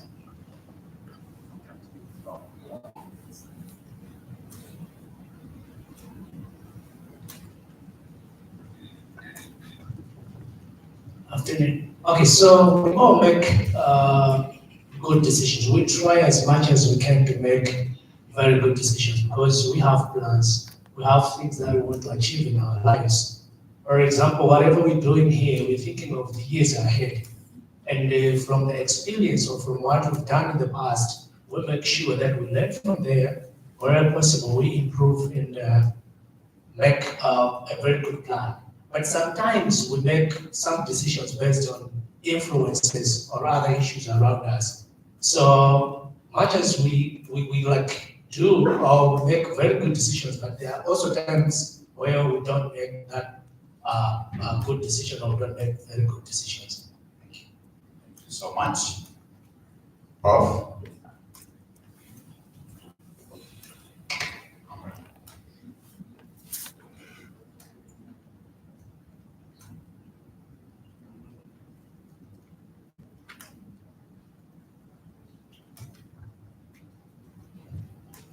Thank you.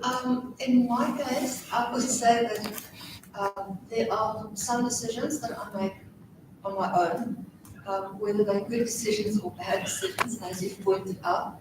And that would be, for example, when I decide what I'm going to wear to work the next day.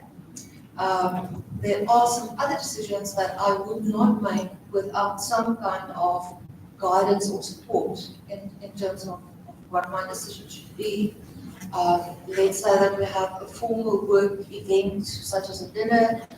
I would usually check in with some of my work colleagues to hear what they're going to wear, to make sure that I don't arrive in an inadequate outfit. So it's the same kind of decision, they're both about what to wear, but for the one I need a little bit, well, a lot more support than the other. Thank you very much. Are there decisions that we make as individuals without any support whatsoever or without being influenced by any external factors?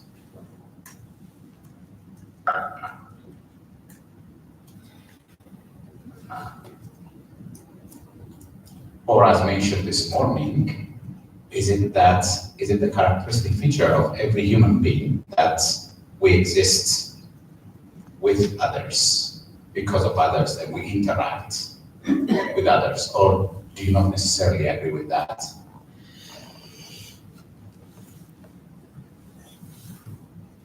I think that's where the issue of community comes in, where, as she said, I may have a decision or I may want something, but because I have a colleague here who wants something, we need to come together. Then we make a decision, being accommodating, making sure that the other party does not suffer or is selling together with us in the same boat.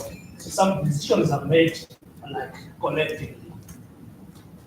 Some or all? It can't be all, right?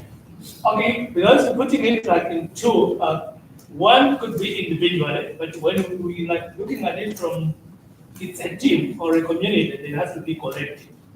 But I may have individual decisions. Thank you. On the question of whether disability affects or should affect legal capacity or not, we have from the first response that it should not, but it does. Does anybody differ?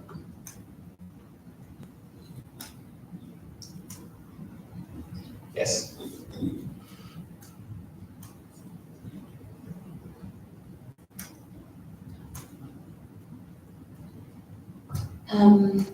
Okay, so as a lawyer, I've had to turn myself upside down to understand legal capacity in relation to disability, because the whole system is made up of, if you're of unsound mind, you do not have legal capacity. And so my understanding is that I try to sort of bring it down to your day-to-day decision-making on important things. So I'm a lawyer, I'm not an accountant, but that doesn't mean I can't make decisions about money or investing my funds. But because I don't have the mental capacity to make those financial decisions, in the sense that I don't know what it means, I would then look for support or assistance from somebody who has that expertise. And so the way then that I would then look at legal capacity that way is, if you have issues, or because I know mental capacity is an evolving concept. So at that level where you need support, then you are, you have legal capacity, but you are getting assistance in order to exercise that legal capacity. Any additional views before we go into unpacking these concepts? But how do we define disability in this regard? That makes sense. Yes. So the question that I asked earlier, whether disability affects legal capacity, presumes that we discussed the definition of disability this morning as an interaction between one's impairment and the environment. Impairment can be intellectual, physical, sensory, neurological. There are lists of impairments that you find in the African Safety Protocol, Article 1, as well as the CRPD. But those impairments in and of their own would not amount to disability unless they are affected by barriers, external barriers, environmental barriers, which we will look at in our discussion of legal capacity, as well as access to justice, institutional barriers, attitudinal barriers, stigma. For instance, what do we mean by stigma? Is stigma an issue with the person or with something that we view, or is it an issue with the way we view it? By definition, stigma is an issue with the way we view something, not an issue with what we view or that someone we view, right? Or so that is the kind of attitudinal drawback, attitudinal limitation as well, that persons with disabilities may exhibit as well, which brings to the discussion the issue of self-stigma. And there is this issue of public stigma, which can be unpacked into stereotypes, prejudice, and discrimination, as you'll find in literature. So those are what actually cause disability in interactions and impairments. So that's with that presumption that I pose the question whether disability affects legal capacity or not, regardless of types of disabilities. Yes, sir. In my opinion, then yes, because it goes back to what the lady said earlier, that in law we do that an unsound mind lacks legal capacity. So I would have to say yes then. If the person is not fully aware of what they maybe need to be. That's why I try to define, like in this regard, what a disability is there. So it's just physical, is it mental impairment? But if it's a mental impairment, then in my opinion, yes, the person doesn't have legal capacity. Correct. Does not have legal capacity, or that person's legal capacity will be affected, or they don't have legal capacity in instances of intellectual or mental disabilities. So let's come back to your list. It's because it's important. Okay. I would say lack legal capacity. They lack legal capacity. Thank you. Okay. Thanks. Okay, thank you. I think we are all entitled to make decisions, regardless of whether we are disabled or not disabled, I think we all have the right to decide on what we want to do for ourselves. But then circumstances are the ones that are hindering for people to make decisions. I can share a scenario of application of land or one to own a land. And on that application, like you spoke of stigma, there's no provision that indicates that a person with disability is included on the requirements that are on that form. It's already discrimination, and that put a person with disability in a state of being dependent to somebody that qualifies to fill that form. But other than that, we all have the right to decide what we need to do for ourselves. Thank you very much. I'll take one contribution, and please get the African 70 protocol and the CRPD, I think, from online sources if you can, because we're going to go into the provisions of both treaties. So get them ready, because I will ask some of you to read the provisions from the treaties. I would say each person has a legal capacity inherent by virtue of them being born.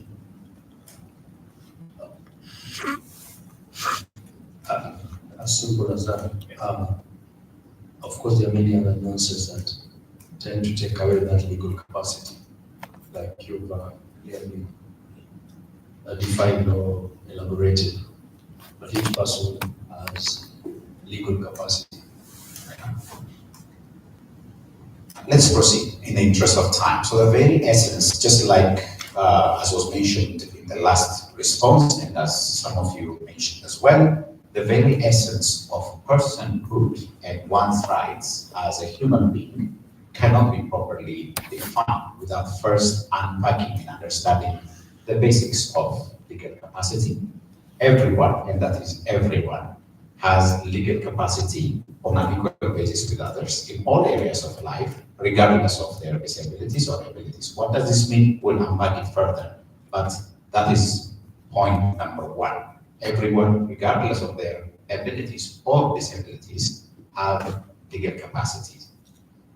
But I studied law, so there is this principle that we know in criminal law, which most of you or all of you would know, presumption of innocence. The presumption of innocence. What does presumption of innocence mean? I'm mentioning this to make a point elsewhere, but what does presumption of innocence mean? As everybody knows, everybody is presumed innocent until proven guilty. Now, this is a written principle, cardinal principle of criminal law. When it comes to persons with disabilities, there is what I call an unwritten but applicable. Applicable in terms of the fact that it is applied very widely. It is unwritten but being applied. And I call that presumption of incapacity. Every person with disability is presumed incapable, and they are supposed to prove themselves capable. And just imagine having to prove one's own worth, one's own being a human being. I'm a polio survivor, I'm a person with disability, and I know what it means to keep proving myself again and again and again and over again, not in terms of qualifications and all that, which I have to demonstrate, but just proving the fact that I am a human being. Imagine how exhausting that could get. And imagine when that presumption of incapacity comes from the very authorities, institutions that are supposed to provide protection, that are supposed to do better in terms of safeguarding the rights of everyone, persons with disabilities included. That is what I would call presumption of incapacity. All persons with disabilities. Well, as a lawyer, we are usually advised not to generalize. So, but in this case, because literature also indicates that there is this widespread presumption of incapacity of persons with disabilities persons with disabilities in most cases are considered incapable and as having no legal capacity. So there are several domestic legislations to this day that equate disability with absence of legal capacity. So we'll now mention some instances in our respective countries. For those of you who have studied law or who engage with the legal system in your respective jurisdictions, you'll tell me how persons with disabilities are defined in your respective laws, how disability itself is portrayed in your respective laws, and the implication of those terminologies, because words matter when it comes to the law, right? So, for instance, I come from Ethiopia. There is, to this day, the connotation of disability as lacking capacity, as being a factor for deprivation of one's capacity, whether it is intellectual. Of course, there is an emphasis usually on persons with mental impairments. There is emphasis on persons with intellectual impairments, but the law also makes a similar discriminatory provision when it comes to persons with other types of disabilities as well, physical disabilities, sensory disabilities, hearing, or vision-related impairments. There is that categorization, categorical deprivation of rights, duties, which in some cases lead to dehumanizing of persons with disabilities, and that dehumanization of persons with disabilities is reflected in terminologies. For example, don't you have terms such as insane, retarded, invalid? These are terminologies we still have in Ethiopian law, including in laws that have been passed in relatively recent years. So terminologies such as infirm persons, quote unquote, to refer to persons with sensory impairments. Terminologies such as crippled persons, to refer to persons with mobility limitations. So these terminologies, even if they are meant, when you go and ask the legislature why these terminologies were employed, the response you get is that they are meant to protect those persons with disabilities. But we don't protect anyone once you have dehumanized them. Once you have used terminologies that make sure the fact that they are not considered as human beings, when you refer to a person with disability as retarded, as insane, as invalid, as infirm, as crippled, you have already, ipso facto, from the very beginning, you have denied their personhood. You have dehumanized them as within the law, and therefore any kind of protection that happens to be extended becomes meaningless, even if the legislature, in most cases, try to explain the use of those terminologies as having positive implications. So post-CRPD international law, we all talked about the 3rd of May 2008 as being the juncture, the point at which international law on disability has made a U-turn for the better. So post that entry into force of the CRPD, international law makes a clear distinction between the concepts of legal capacity and mental capacity. And if you look at General Comment 1 of the CRPD committee, the very first general comment, which, as you know, is an interpretative tool of the provisions of the Convention and all the other treaties that exist out there as well, human rights treaties. So the very first general comment of the CRPD committee, treaty organ of the CRPD, was on this very point of legal capacity, equal recognition of persons with disabilities before the law. So you'll find a distinction made between legal capacity and mental capacity in that general comment, and it is elaborated. The African Disability Rights Protocol as well reiterates this distinction between mental capacity and legal capacity. How so? So mental capacity, according to both the Africa Disability Protocol and the interpretation of the CRPD Committee, of Article 12 of the CRPD, mental capacity refers to the decision-making skills of a person, which naturally differ from one person to the other, and may be different for a given person depending on many factors, including environmental and social factors. So anybody's mental capacity, one's mental capacity could be different from the other. Naturally, that's how we are as human beings, we're diverse. So that is the way mental capacity is defined. But legal capacity is a different terminology. It's a different concept that should not be equated with mental capacity. Legal capacity entails, and I quote that general comment I mentioned earlier, legal capacity entails the ability to hold rights, what we call legal standing, and the ability to exercise those rights, the entitlement to have rights as human beings. Just because of the fact that you're a human being, you have a human right.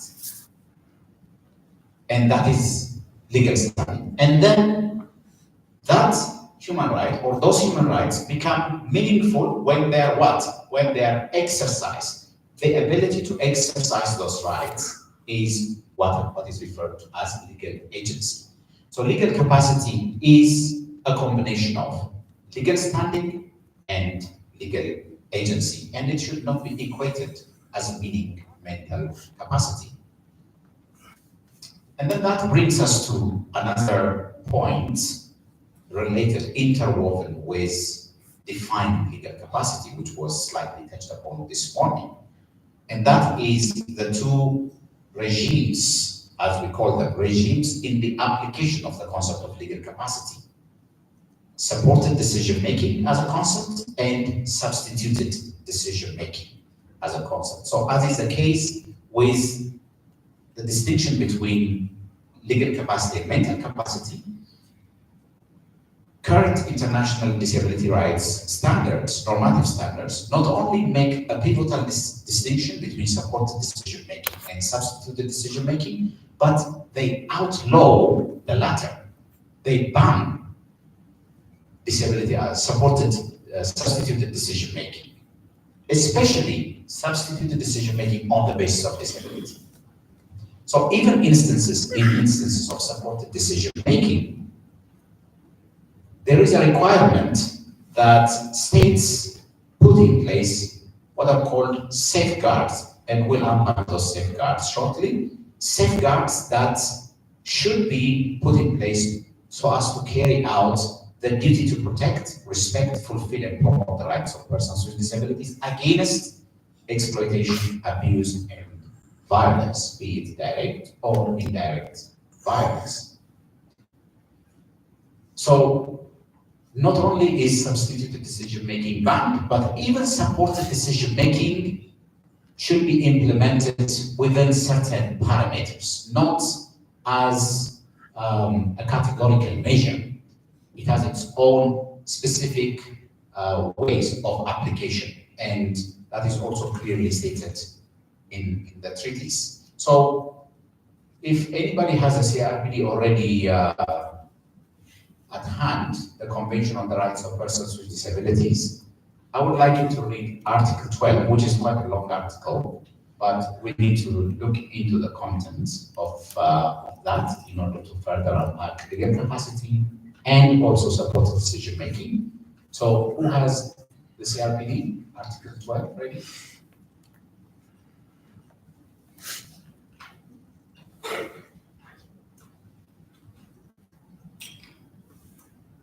Sabine, you have? No. Let me read it, and then please get the Article 7 of the Africa Disability Protocol. At least that one, I would like one of you to read it for us. So, Article 12, sub-Article 1, it's necessary that we read this provision as exhaustively as possible to understand the concepts that I mentioned earlier. So Article 12 sub-Article 1 reads, state parties reaffirm that persons with disabilities have the right to recognition everywhere as persons before the law, first and foremost. Sub-Article 2 reads, state parties shall recognize that persons with disabilities enjoy legal capacity on an equal basis with others in all aspects of life.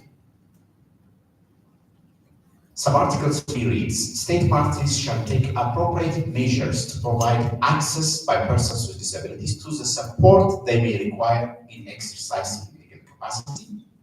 Sub-Article 4 reads, state parties shall ensure that all measures that relate to the exercise of legal capacity provide for appropriate and effective safeguards to prevent abuse in accordance with international human rights law. And the last sub-article of this provision says that subject to provisions of this article, state parties shall take all appropriate and effective measures to ensure the equal rights of persons with disabilities to own or inherit property, to control their own financial affairs, and to have equal access to bank loans, mortgages, and other forms of financial credit, and shall ensure that persons with disabilities are not arbitrarily deprived of their property.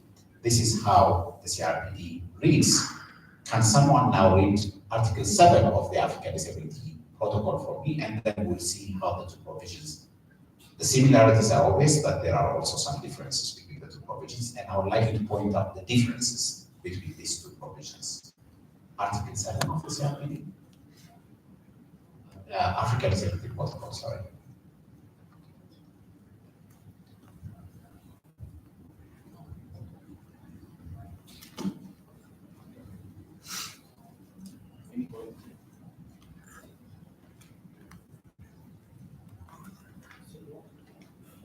Please. Article 7. States parties shall recognize that persons with disabilities are equal before and under the law and are entitled without any discrimination to the equal protection of equal value.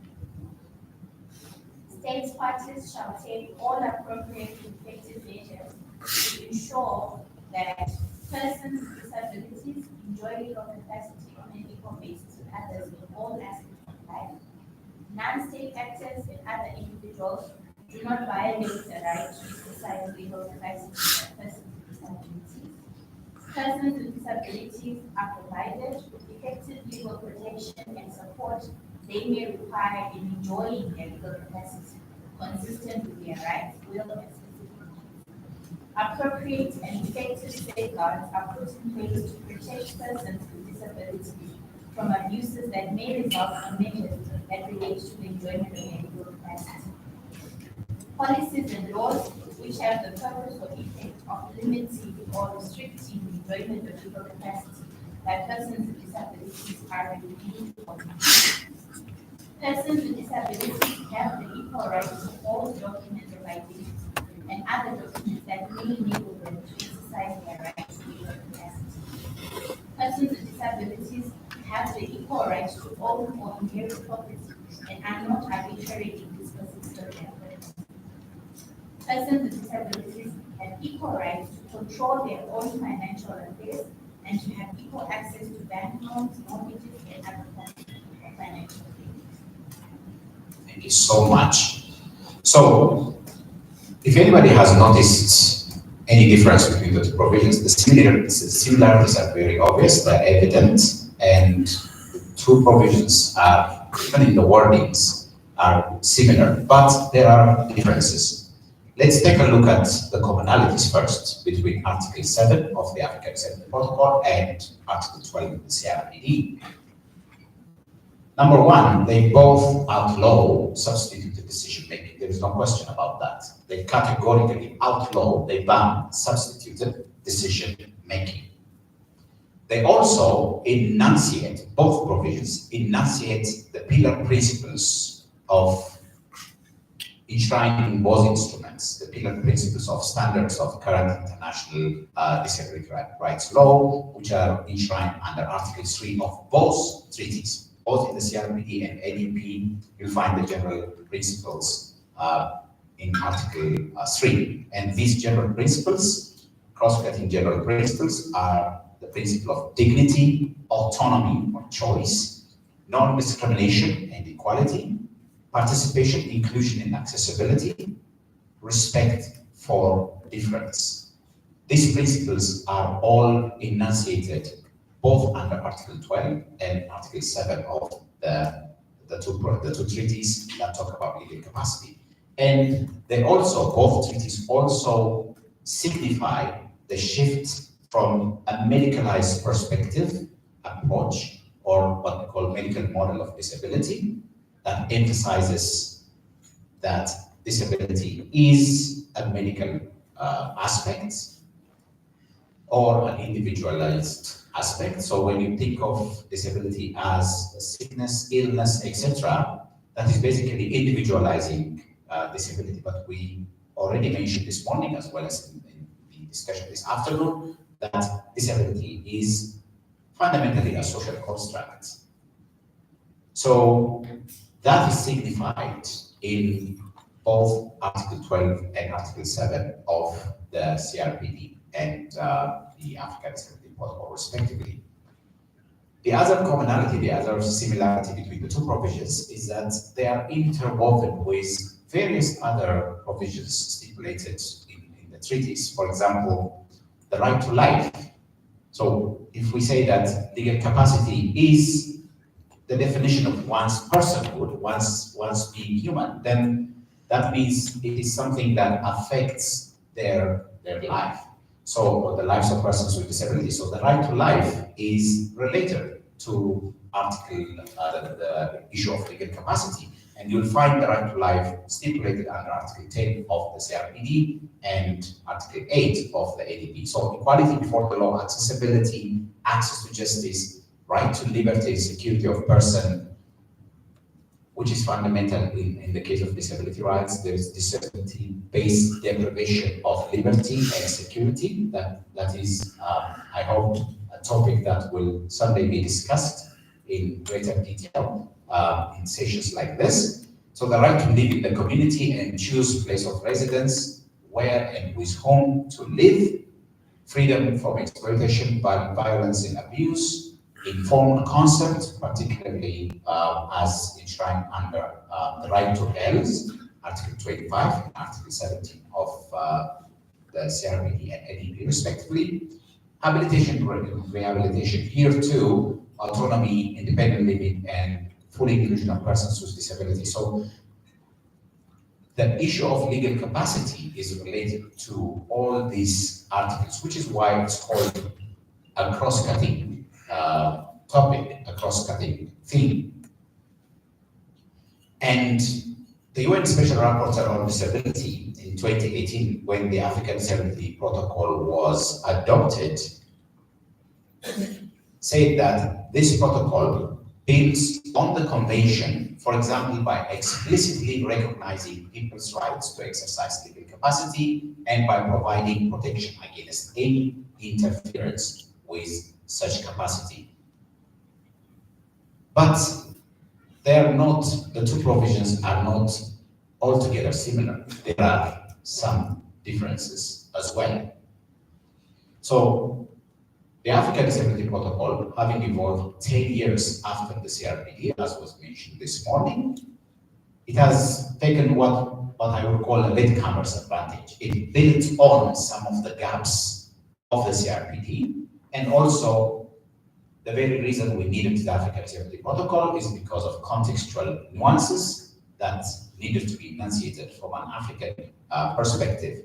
So, as mentioned by Diana this morning, the right to hold documents of identity is not mentioned under Article 12 of the CRPD, but you'll find it clearly stipulated in the African Disability Protocol. But essentially, I would like you to take note of the wording of the two treaties on the issue of safeguards. What makes a supported decision-making applicable without interfering the rights of persons with disabilities is the fact that it's applied with safeguards. So if you look at the wording of Article 12, Subarticle 4 and Article 7 2C of the African Disability Protocol, there are differences in their wordings, which we need to take note of. And I would like you to please, one of you to please read Article 12, Subarticle 4 of the CRPD, and another volunteer, Article 7 to C of the African Disability Protocol. Can someone read the first one? There is a difference in their wording, and that matters. That side.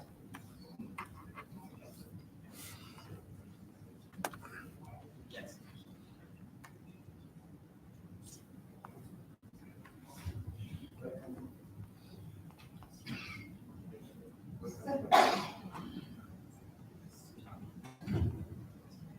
Yeah, welcome to my part, English. Persons with disabilities are provided with effective legal protection and support they may require in enjoying their legal capacity consistent with their rights, will, and specific needs. Yes, thank you. This is the African Disability Protocol, right? 7, Subarticle 2C. Okay. What about the CRPD? 12.4.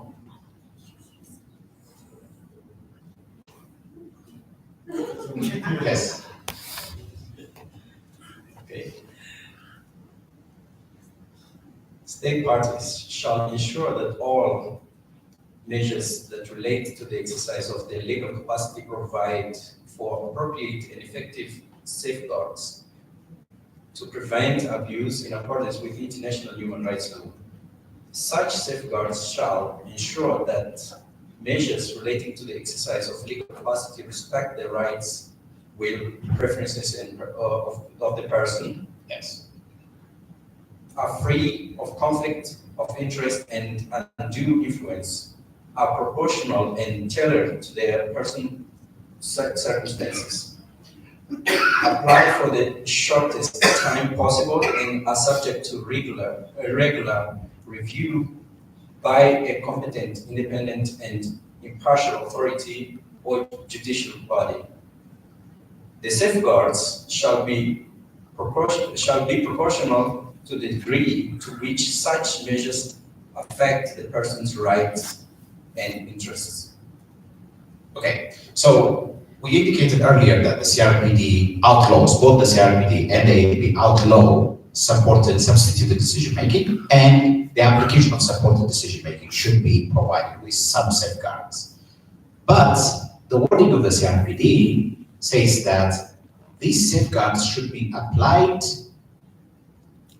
with respect to the rights, will, and preferences of the person with disability, whereas Article 7.2c of the African Disability Protocol talks about the application of safeguards consistent with the rights, will, and specific needs of persons with disabilities. So the point here is that issue of special needs, specific needs of persons with disabilities, which under current normative standards is antithetical to disability rights, antithetical to one's rights to be, one's rights as a human being, and the inherent rights to exercise rights. So think of the word, the implication of the word special needs. All right? Is it really rights-based, or is it actually exclusion in the name of inclusion? So if we say that one has the right to be employed, the right to exercise legal capacity, the right to education, health, etc., does the fact that I exercise those rights as a person with disabilities make me a person with special need in enjoying those rights? Is one's right to exercise rights to exercise, to apply certain rights, especially just because they happen to be persons with disability, is something that we need to think about. So there is a deviation from the application of the term special needs when it comes to the needs and rights of persons with disabilities. If we're talking about rights-based application, the rights-based model of disability, then literature out there, as you will notice, and some of you might have noticed already, literature indicates that we need to move away from the concept of referring to the needs of persons with disabilities as quote-unquote special, because there is nothing special about the need. What is special, if any, is with the way that need is addressed, which is why current international law uses the term specific measures. It's about the measures. It's not about the need. The need is not any special from one person with disability, or when you compare a person with disability and a person who doesn't have a disability. But the measures, because disability amounts from external barriers, institutional, attitudinal barriers, those barriers we mentioned earlier.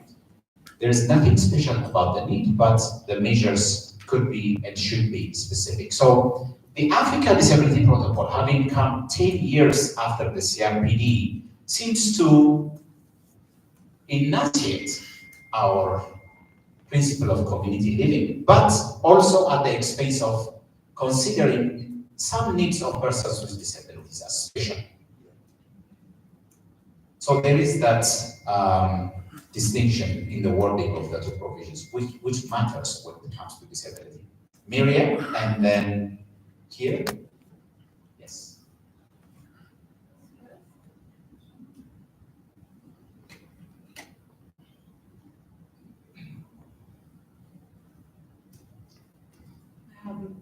Okay, so the specific needs and the special needs. Yes. My English might be small, but then I think there's difference between specific and special. And it would be interesting to see the answer of the drafting of Article 12. And I say this because I participated in the drafting. So there are several drafts of Article 12 in the Africa Disability Protocol. And there was discussions around what a preference would mean and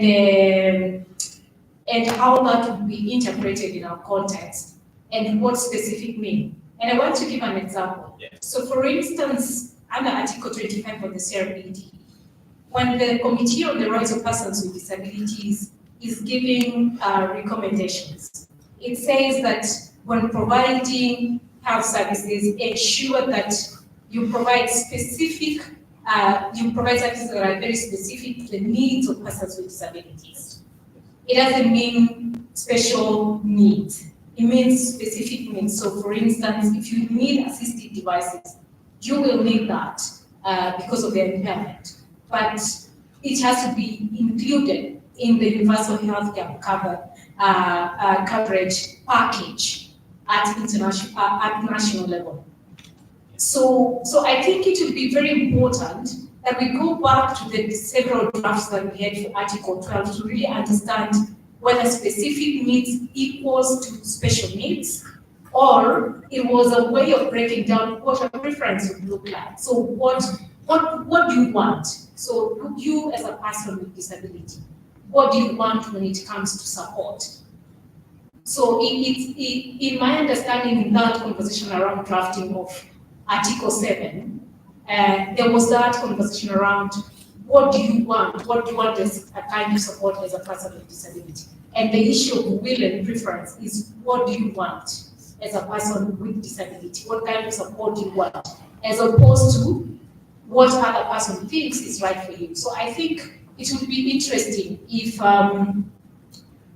the focus is not yet. So if we can get, like the way we usually get the different Hansards of drafting of the CRPD committee, if we can get that and just reflect further before we say that specific equals to special, just for us to understand why the commission decided to settle on specific. Thank you. So I'll come to you later. in a moment. So the travel preparator, as we call them, which is the drafting process of a certain provision in the treaties. For example, you talked about Article 12 of the CRPD, right?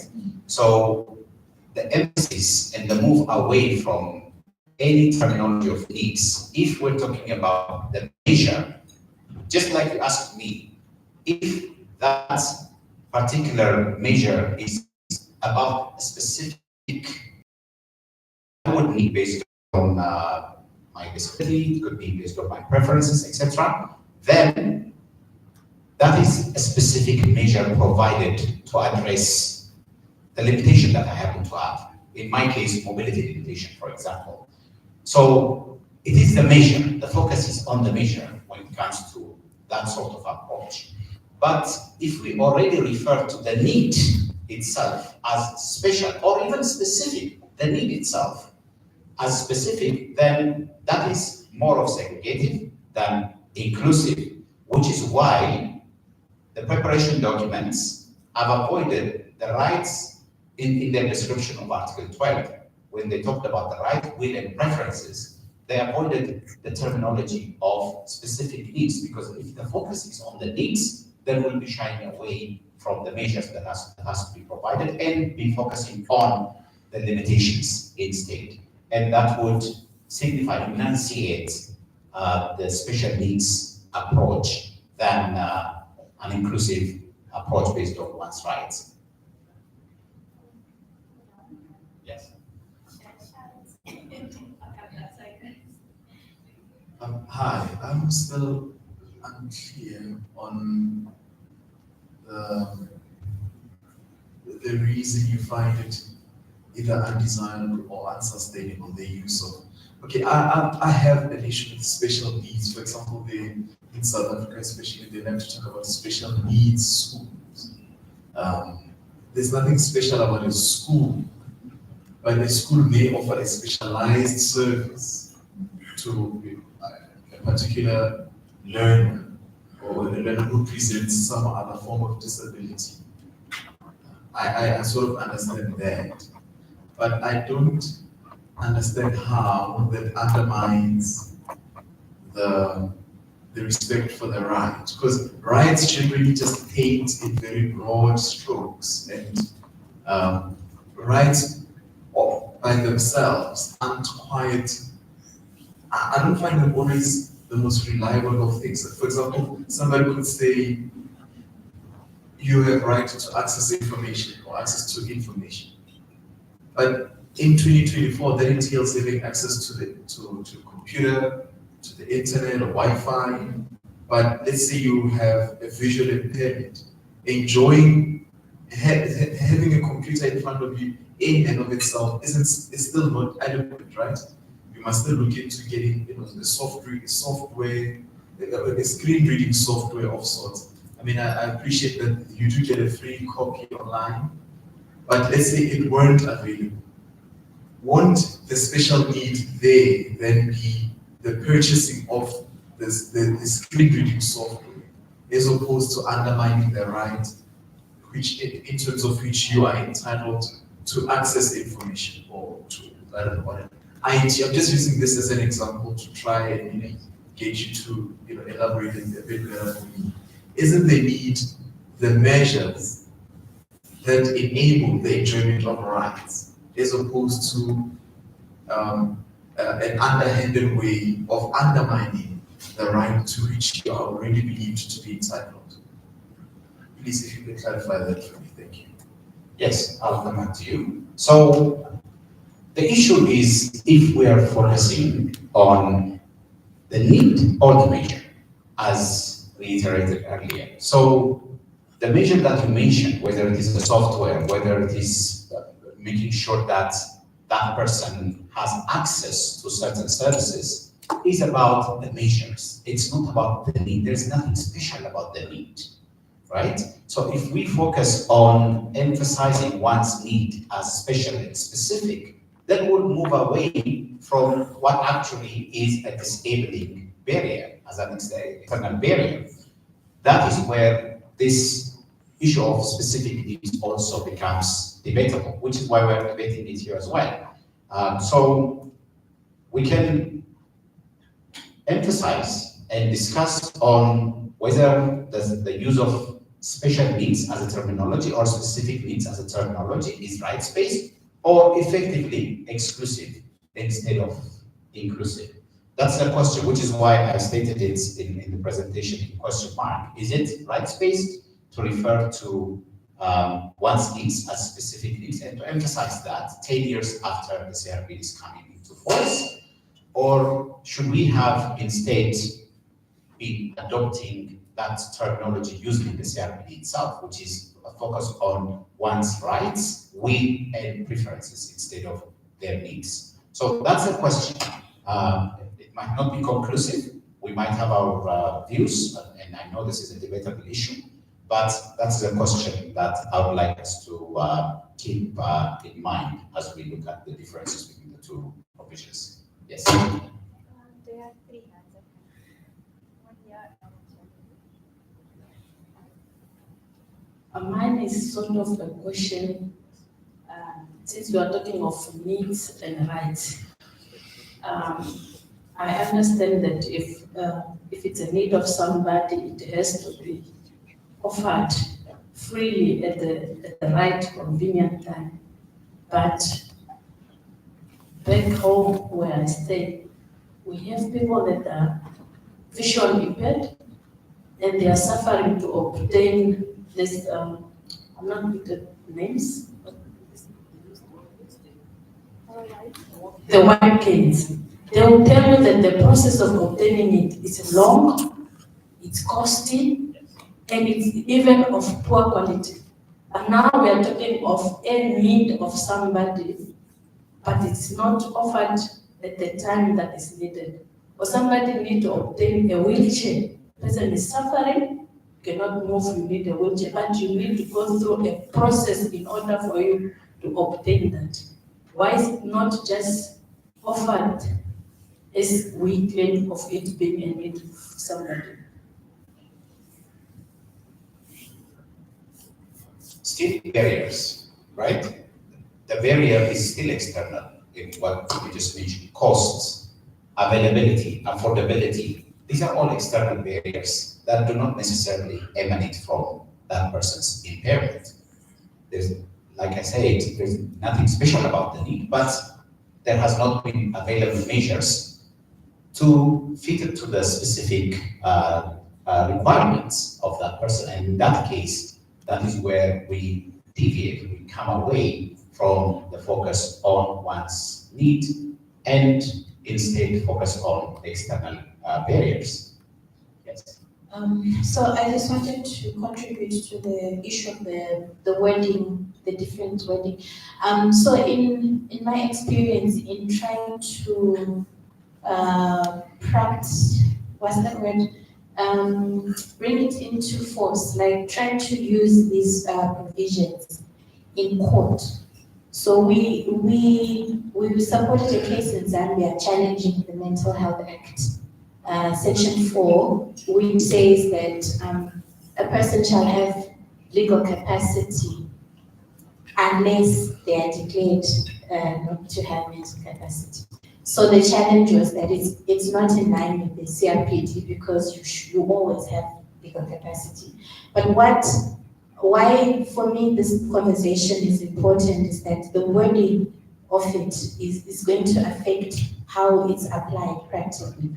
And the issue that we found, even when you're trying to research you're trying to explain these provisions to judges that have been lawyers in this dispensation where, mental capacity means no legal capacity. And then you're trying to explain Article 4. Article 4 seems very, what's that word? It's aspirational. And then the question is, how do you apply this in practice, in effect? When you're saying somebody who, let's say, lacks mental capacity, she still has legal capacity. And as when you talk of specific needs that are in the ADP, for me, it has, because we had problems trying to differentiate between supported decision-making and substituted decision-making, because the Mental Health Act in Zambia appears to have substituted decision-making, but the state was arguing that there's no difference. So that's where the issue then comes, because when you're talking about specific needs, for me, I would interpret it to mean at some point, somebody can then decide that these are your needs. And I'm going to now provide your needs the way we do with the best interests of the child. As opposed to when we're talking about preferences, where you say, no, even if you think those are my needs, that's not my preference. So it's very, very important how we do this. But just a last point, I like the expansion in the ADP on the rights, what it means, because I think that it goes a little bit further than Article 12. Article 12 sort of summarizes everything. But the ADP now sort of breaks it down to say, okay, so this is what it means, this is what it means, this is what it means. So maybe if we address that specific needs issue, it could actually be better. Yes, so the first point in this slide, as you noticed, is that the ADP is elaborate. It is more elaborate compared to the CRPD. It's just on that wording, the provision that I mentioned earlier. I think it's something that we need to reflect on. And we move on, because we can still discuss this issue. It's debatable, I know. But supports as a concept is a broad term that encompasses both informal and formal support arrangements of varying types and intensity. And the distinctive components of support are that it should be available to all based on one's will and preferences and the person's mode of communication, even if limited or non-conventional, should not be a barrier to support.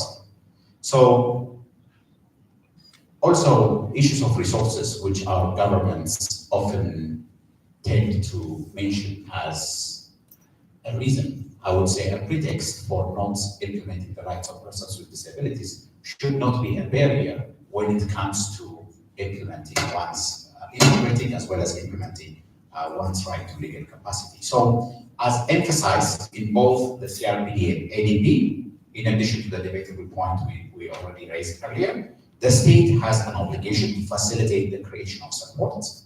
Lack of resources cannot be cited as a barrier for the recognition of one's personhood. Support in decision-making or the need of it cannot be used to deny other fundamental rights, such as voting, reproductive rights, parental rights, etc. The person must have the right to terminate or change that support relationship at any time. And it also should not only respect one's right to make decisions, but to have those decisions recognized and honored.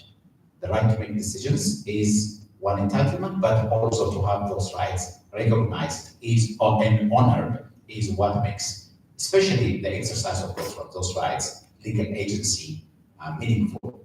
So some final thoughts on the issue of supported decision-making and legal capacity and why we should move away from substituted decision-making brings up three issues: the issue of ableism, disableism, and inclusion, the imperatives of inclusion. Why should we be inclusive? Why should our laws recognize the capacities of all? We should break down these points as well. The first thing is this issue of ableism. Ableism, as some of you might have come across in various literature, is a societal system that places value on people's bodies and minds based on a socially constructed ideas of normalcy, intelligence, excellence, and productivity. And this sort of systemic operation leads to people and society determining who is valuable and worthy based on a person's appearance or their ability to excel and behave. So, which is why we refer to disability as a social construct, as a matter of fact. And ableism, just like as an identity-based discrimination, is an identity-based discrimination. So we need to keep this in mind and unpack how it is related to issues of legal capacity. Legal capacity, the denial of it is basically the reflection of ableism in our systems, in our institutions, in our laws, in our policies.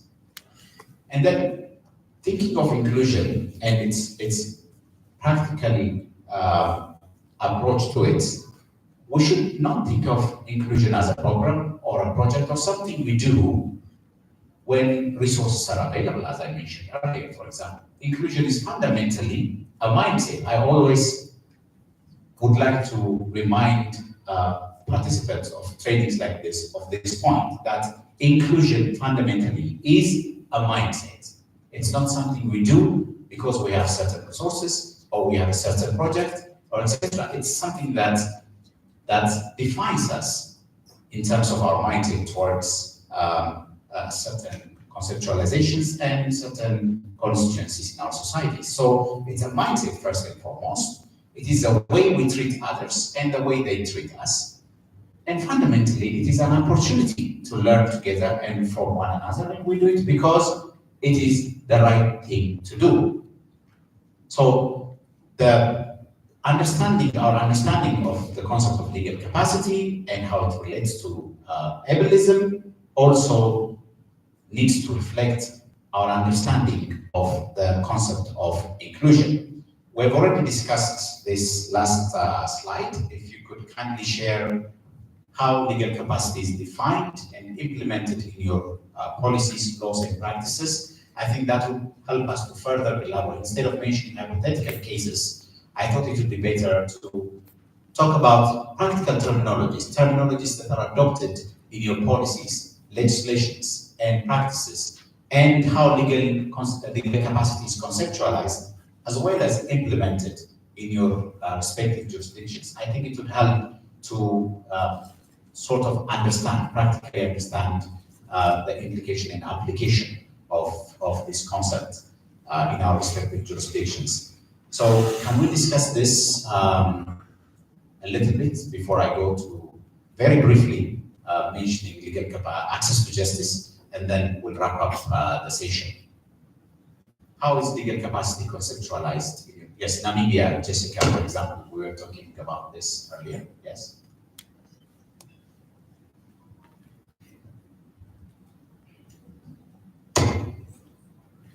Thank you, Doug.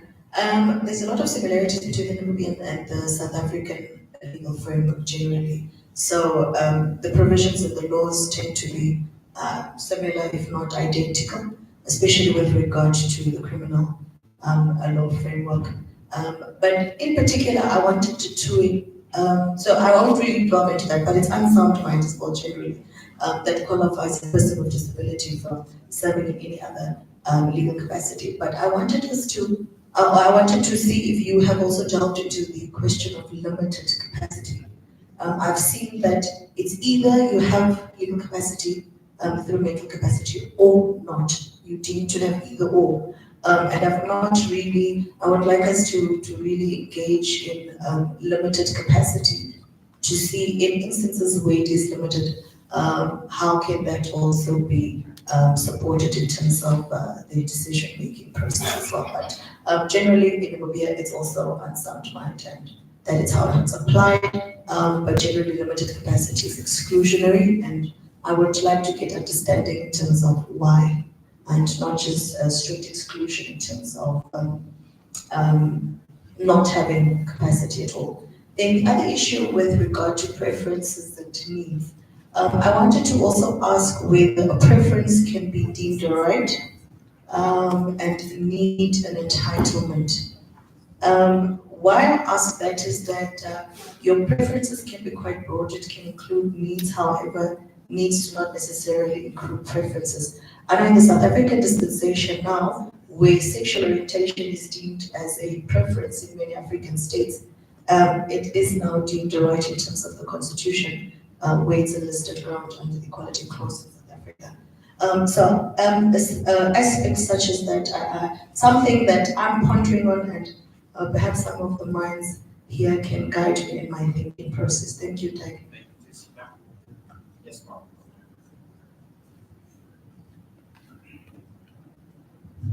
Thank you. Doug, I'm going to veer away from your last question a little bit. In the sense that I'm not going to speak about the South African position. I'm sure other South African colleagues might want to look into that. My question, however, is that we have now seen in the past CRPD period that several African countries have enacted not only new disability legislation, but new mental health legislation, which is purported to be in line with the CRPD. But if you look at them carefully, and I'm specifically thinking about the Zambian example, the Ugandan one, and also the Kenyan one.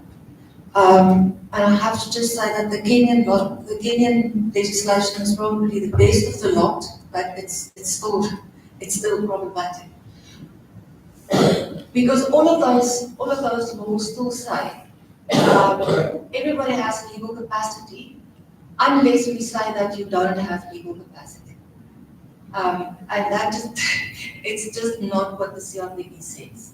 So I would be interested in thoughts around new legislation that is masquerading as new legislation, but it's actually just more of the same.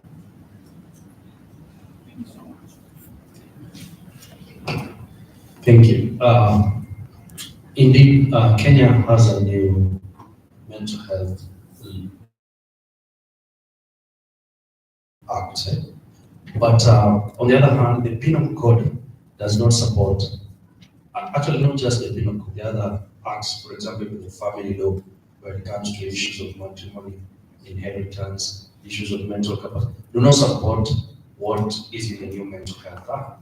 So there is a conflict of how these two laws are applied in our courts at the moment. And that's a problem in itself. Okay? But let me add something on what you mentioned about measurements in relation to whether they're specific or they're special. I would like to take you to Article 13, right to access justice. Let me read. State parties shall take measures to ensure. I think when they talk about measures here, they're looking at eliminating the barriers, just like you say. They're not being specific, but they're looking at tackling the barriers, not the speciality of this disability itself.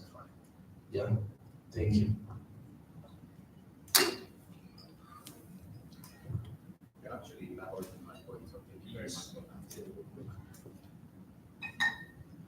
I have a question. So I really appreciate what you said earlier. It made me rethink quite a bit. I think a lot of times we tend to patronize people with disabilities when it comes to legal capacity. Like you say, oh, it's for your own well-being that you don't have legal capacity. But in a sense, there is that, but it is for the well-being. So how do we balance that?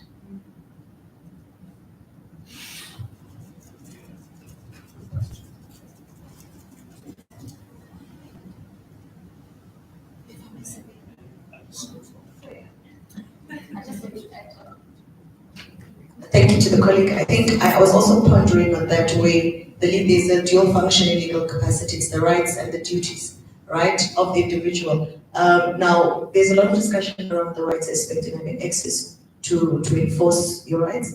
However, the duty aspect is of the person as well. There is that measure of protection, I think, and that is the argument that our government is also using, that this restriction is as a mechanism to protect the person who has limited or no capacity.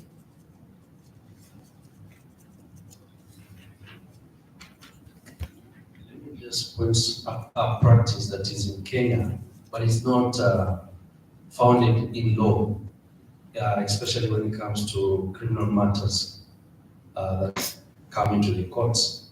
More often you'll hear a magistrate or a judge has ordered for a mental assessment. it's not anywhere in law. It's just a practice, and sometimes it's not even it's coercive in nature. Yeah, I wish maybe you can talk about it, something you're aware of. Yeah. Thank you. Well, sure. Who's also researching on access to justice.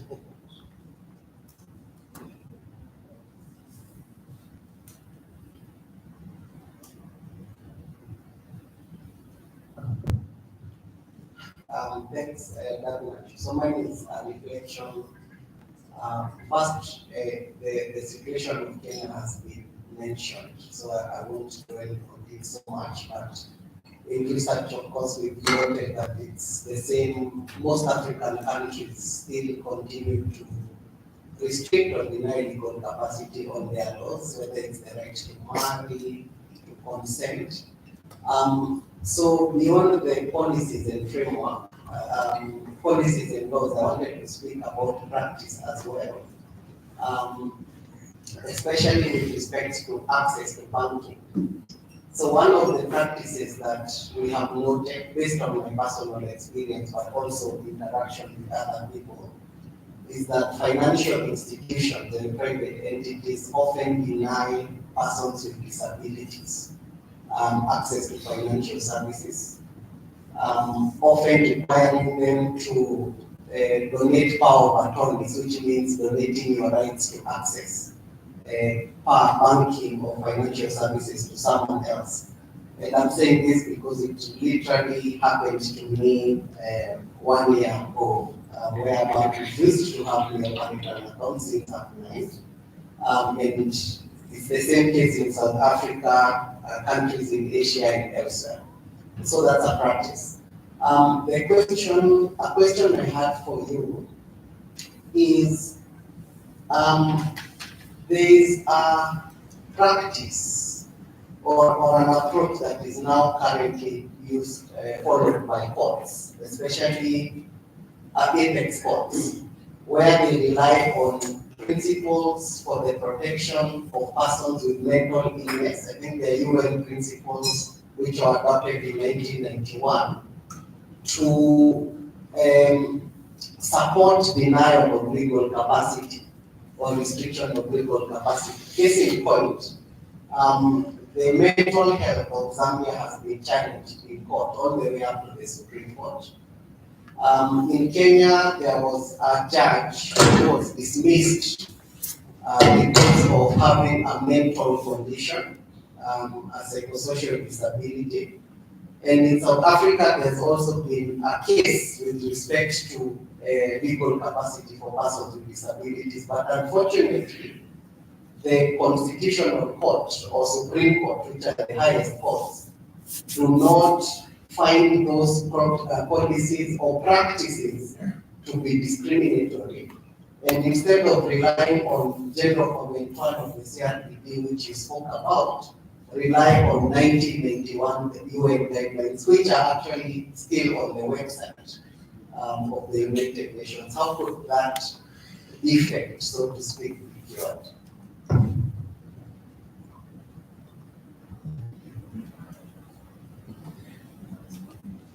Yes, there are a lot of hands.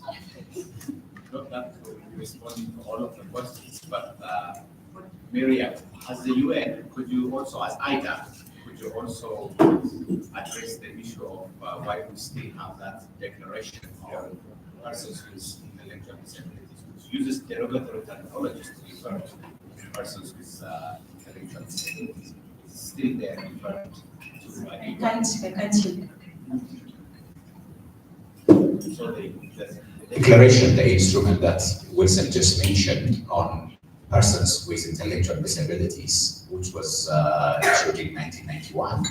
So it is still there, being referred to by some of the UN organs, as IDA, as International Disability Alliance. Have you engaged with these treaty organs and different mechanisms and procedures to move away from, or also remove that provision and instrument from being used? Thank you, Doug. But before I answer that question, I'm sorry to take you back. I am still sticking to the specific needs, and I went back to general comment number 1 of the CRPD. So paragraph 19, 18, and 19. It talks about the type and intensity of support that is required by a person with disability. And then I want us to reflect whether the 2 paragraphs, I'm going to read them in full, whether they make sense when it comes to interpretation of the specific needs and whether that's the context that was used to use the term specific needs in the protocol. The type and intensity of support to be provided will vary significantly from one person to another, owing to the diversity of persons with disabilities. This is in accordance with Article 3D, which sets out respect for difference and acceptance of persons with disabilities as part of human diversity and humanity, as a general principle of the Convention. At all times, including in crisis situations, the individual autonomy and capacity of persons with disabilities to make decisions must be respected. Paragraph 19. Some persons with disabilities only seek recognition of their right to legal capacity on an equal basis with others as provided for in Article 12, paragraph 2 of the Convention, and may not wish to exercise their right to support as provided for in Article 12, paragraph 3. So, would specific needs fit in the context of type and intensity of support? Or would that still fit in the issue of special needs? If you are to interpret it, and I see Prof looking at me, and it will be great to just brainstorm to get clarity about why would the African Commission use the term specific needs? Does it translate to special needs? Does that relate to the issue of the fact that support varies from one person to another, and the intensity of support varies depending on the kind of decision that you're looking for? So, for instance, if you're getting into a contract, the support you require may be very different from the support you require to make a decision whom to marry and stuff like that, or any advance directive or anything related to health decisions. So I think let's reflect more of why we use the specific needs. Now to the question of why the instrument of 1991. It would be interesting to know which committee or which mechanism of the UN has used that. I know for sure that the most recent report by the UN Special Rapporteur on rights to health, you made a reference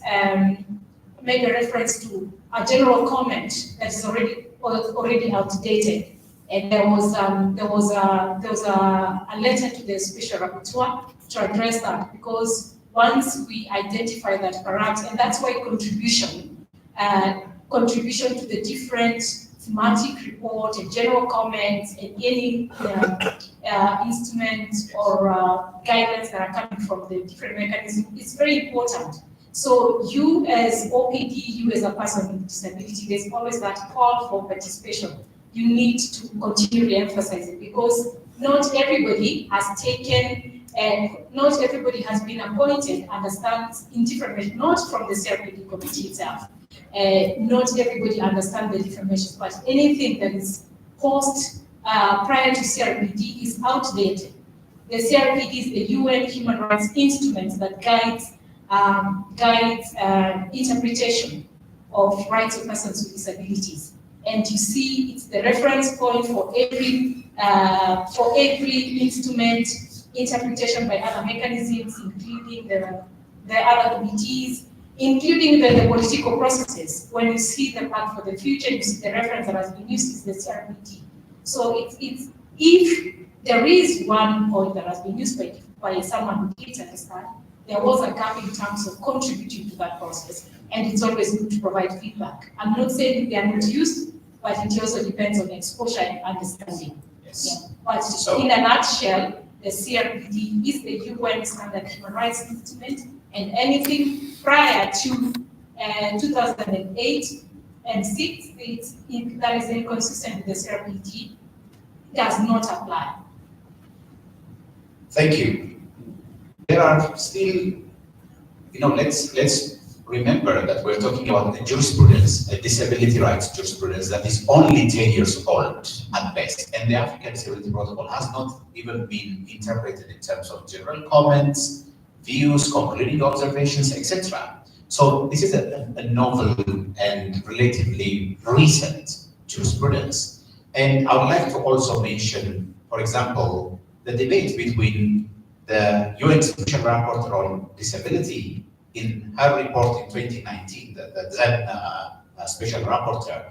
There was a report on disability-based deprivation of liberty, a significant report. And then there is also a view adopted by the Human Rights Commission on article, is it the article on deprivation of liberty and security, the ICCPR, General Comment 35 of the Human Rights Committee. So there's a debate between the two. For example, the Special Rapporteur says that disability should not be a reason for deprivation of liberty. There should be a categorical ban on disability-based deprivation of liberty. Whereas the Human Rights Commission, or is it the article, General Comment 35 of the Human Rights Committee, says that on issues of, for example, danger to self and danger to others, there could be certain restrictions on deprivation of liberty on the basis of disability. So there are debates and dissenting views coming from the disability jurisprudence point of view vis-a-vis the practices and stipulations that existed for several years out there. So regarding the differences between the two ongoing debates, yes, I agree that there might still be points that could be up there for debate. The other issue that I would like to briefly address is that of protection of persons with disabilities, and who decides that protection. So even if a law is meant to protect, as I mentioned earlier, when you talk to legislatures as to why they used the terminologies that I mentioned in my presentation earlier, retarded, for example, or insane, invalid, crippled, these terminologies, they will tell you that they are meant to protect persons with disabilities because they can also be cited as aggravating circumstances when it comes to violence committed against persons with disabilities. But who requested for that protection? Who decided that protection? On whose behalf is where the question lies. And our laws, when it comes to disability and legal capacity, still are in the narrative of denying legal capacity of persons with disabilities in pretenses of protecting persons with disabilities without talking to the holders of those rights. So, was there another point? Yeah. Okay, thank you very much. I think I don't have a background in law, but following the discussion, but I'm worried about the term legal capacity as to then how do we quantify legal capacity, considering that when defining disability, it's not anchored on one variable. Then the next one, I don't know, we should classify it as a question or maybe a comment that we should take note of the thin line that exists on what is there on paper and what's taking place on the ground. For instance, we are here speaking of the CRPD since 2008, but now we're 2024. So are we progressing as member states in terms of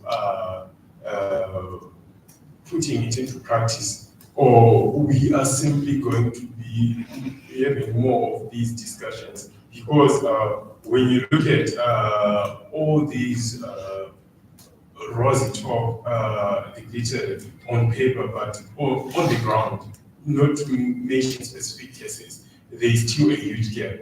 So I think we should simply take note of this difference within what's there on theory and the practical side of the connotations when it comes to the rights of persons with disabilities. Thank you. Right. So, if we can discuss access to justice briefly, it seems that time-wise, how am I doing? Not good, right? If I can be given like 10 minutes, I'll wrap up the discussion on access to justice. And also, Dr. Diana will, if you could mention some instances of the application of access to justice, that would also be great, because this is an area of expertise that you have worked quite a lot on. So, the provision on access to justice in both the CRPD and ADP is Article 13.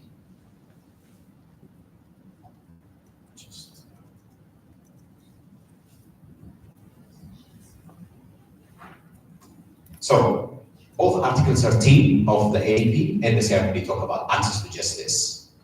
So the similarity begins from there as well. So, but what does it mean? And it is directly related to legal capacity, the exercise of legal capacity. Access to justice is fundamentally about effective access, provision of effective access. And how is that provided? According to CRPD, effective access is said to be provided through the provision of procedural and age-appropriate accommodations, and through training of those working in the field of administration of justice, including the police and prison staff.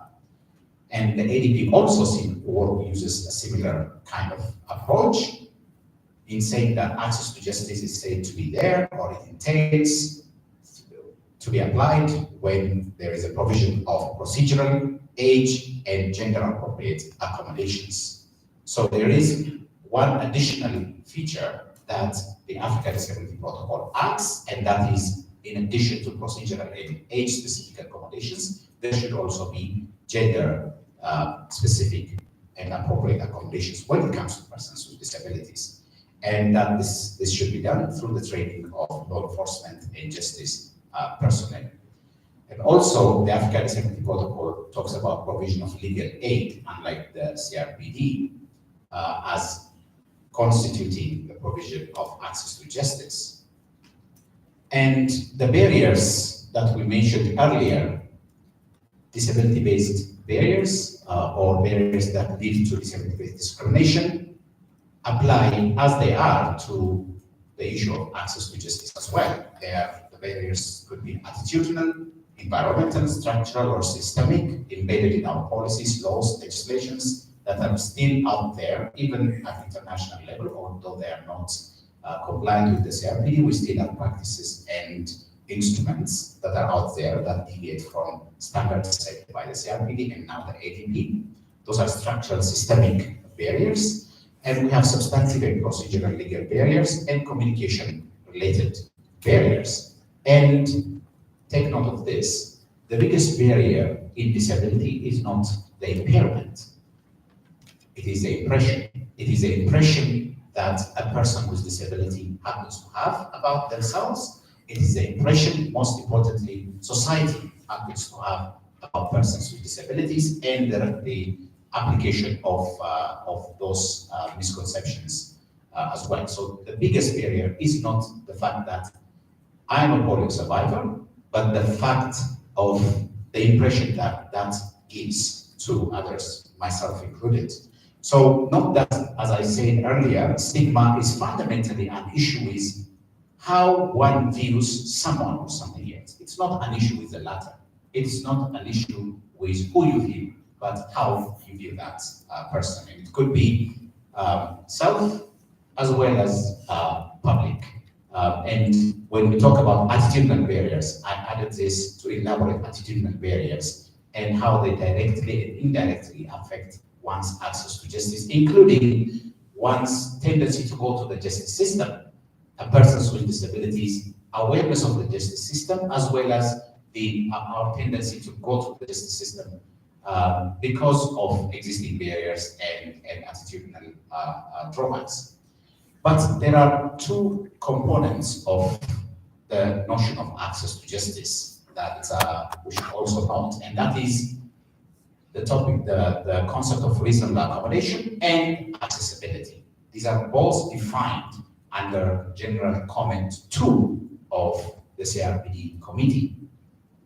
So, General Comment 2 defines reasonable accommodation as an ex nunc, an ex post facto obligation. Don't worry about the legal jargons. It just means that reasonable accommodation should be provided on a case-by-case basis. So whether we need a sign language interpreter or not in this discussion, in this session, or in the court system is to be determined on a case-by-case basis when that specific measure, and my focus is always on the measure, not on the need, when that specific measure arises, emerges. That is what we call an ex post facto measure. So reasonable accommodation, by definition, is provided if and when the need arises. It has to be reasonable, and it has to be also accommodate, whether it is age, gender, or as we said earlier, procedural accommodations. Accessibility is different from reasonable accommodation. By definition, accessibility does not necessarily mean reasonable accommodation. Accessibility, if you look at the general comment I mentioned earlier, is defined as an ex tunc obligation, an obligation that should exist from the very outset. The concept of universal design, for example, our court system, our justice systems should be accessible for all without distinction on the basis of abilities or disabilities. Universal design simply means, as you all know, that everybody has certain limitations because of being the fact that they're human beings. We all have limitations, as mentioned this morning as well. And universal design would make services and various interventions that we have accessible for all. So accessibility by definition is measures that should exist from the very outset, that should be embedded in our systems from the very outset, not something that should be provided on a case-by-case basis when the need arises.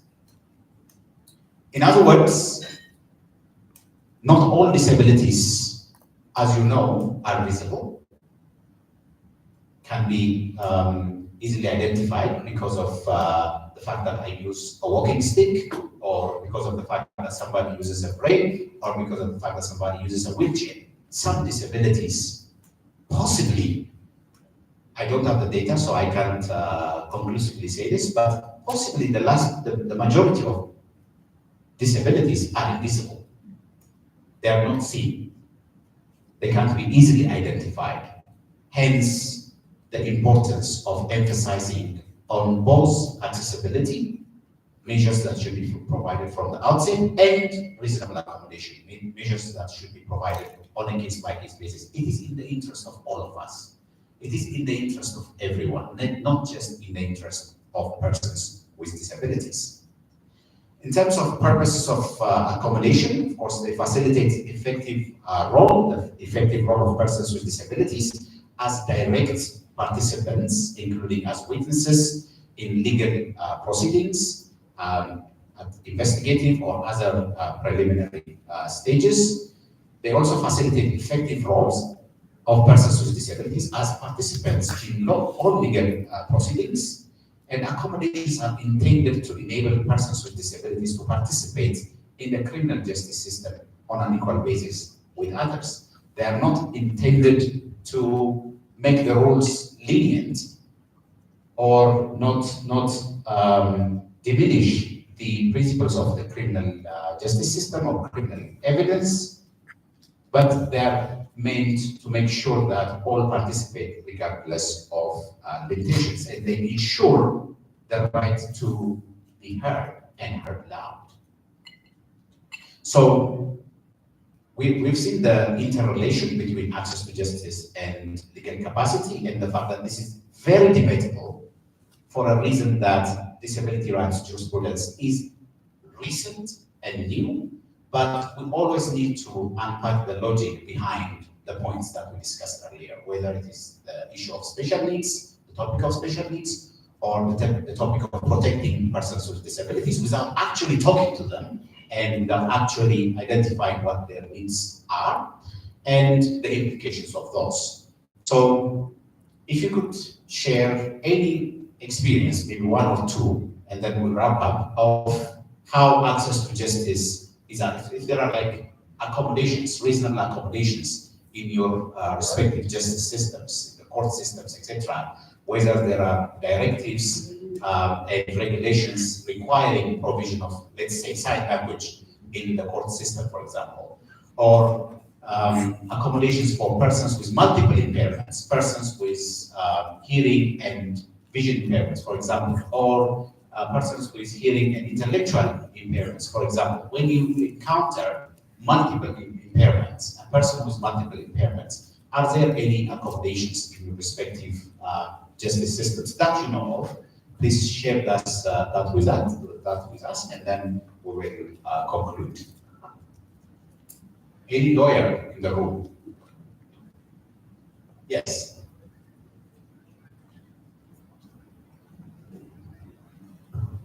Okay, thank you very much. This is Mkhasi from Lesotho. Yes, in our criminal justice system, we do have regulations that require accommodations for persons with disabilities who are participating in the criminal justice system. It could either be from the investigation stages as well as during the court proceedings.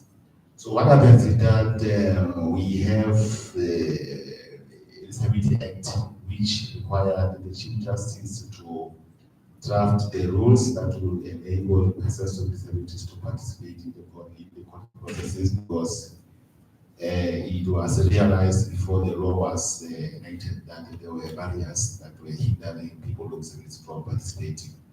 And then out of that requirement from that law, then the Chief Justice went ahead to draft and adopt the court rules for cases involving persons with disabilities. So the courts of Lesotho are now obliged by law to provide accommodations for witnesses with disabilities who require them, especially those with intellectual disabilities. So it's I think that is an example that I can give for now. Thank you.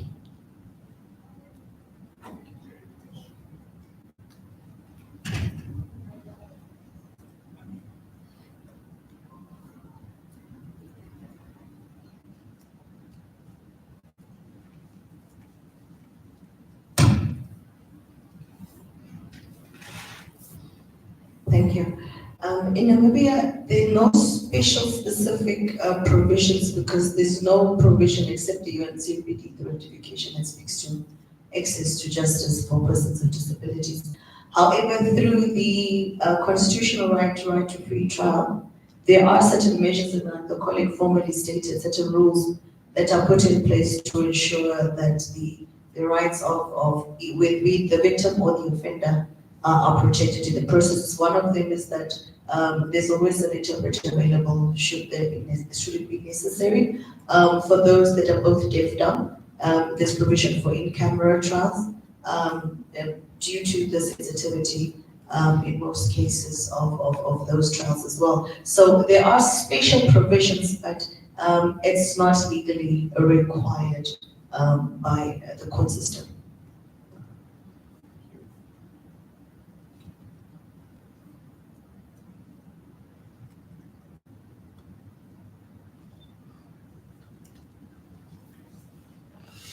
Thank you.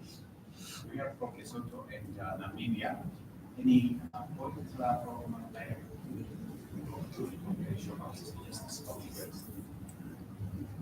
So let's wrap up the discussion on these notes, but we can continue during tea breaks to discuss some of the points that happen to be debated. Thank you very much for your attention. I appreciate the comments and observations as well. Thanks.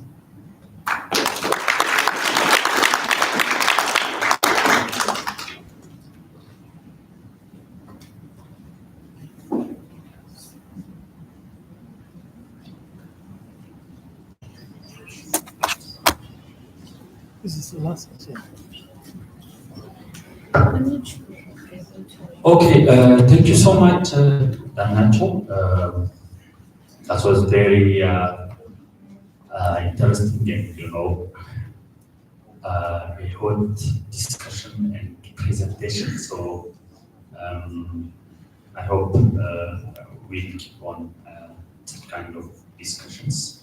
So now we have final presentation that's short. So I hope we'll make it within the next 20-25 minutes. So for that, let me just give the floor to Sabiha so that she introduces the next presenter for us. Thank you.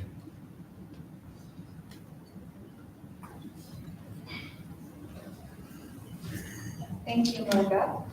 So my next presenter unfortunately couldn't be with us in person, so she has sent the video. Moluka and Niti Draman started a mandate as the current and second United Nations independent expert on the enjoyment of human rights for persons with albinism in August 2021. She's a senior international human rights consultant who has worked in the area of human rights for over 20 years and a visiting fellow at Staffordshire University in the UK. Among other positions, Moluka has previously worked as the Deputy Director and Senior Program Lawyer at the International Bar Association's Human Rights Institute, the Regional Advocacy Director at the Southern African Litigation Center, and a researcher for Portuguese and Spanish-speaking African countries at Amnesty International. She holds a Bachelor of Laws from the University of Venda, an LLM from the University of Pretoria, and a Master of Science in Development Management from the Open University in the UK. In addition to English, she speaks Portuguese and some Spanish. Diana, can you kindly please play the video?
This is my favorite provision.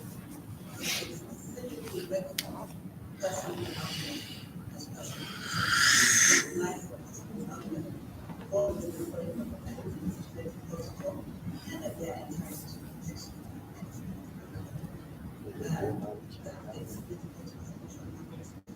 Yeah.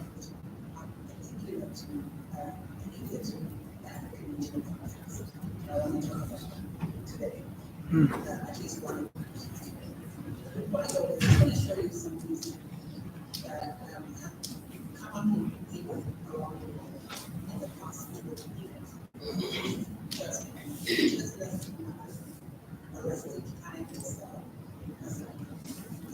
crossed up the word albino because it is not politically correct, it's a derogatory term, and unfortunately newspapers still use it, so I have crossed it out. But this is the first headline. Teachers, nurses, and others arrested trying to sell person with albinism. Another headline, lengthy prison terms for murderers of person with albinism. Priest sentenced to 30 years for murder of a man with albinism. Child with albinism found dead after suspected organ killing. Father and uncle arrested after allegedly trying to sell children with albinism for witchcraft rituals. And this is a very recent one, you might be able to see the date. It happened in June 19 this year, the 19th of June this year. The child's father faced among 9 arrested in murder of girl with albinism. So why am I talking about this? I've been talking about the African Disability Protocol, and then I start talking about all these murders. And these are, I haven't mentioned the names of the country, but these are incidents that have happened all over the African continent, in different countries in the African continent. And the reason I bring it up when we talk in the context of the African Disability Protocol is because of this provision. And this is the definition of harmful practices.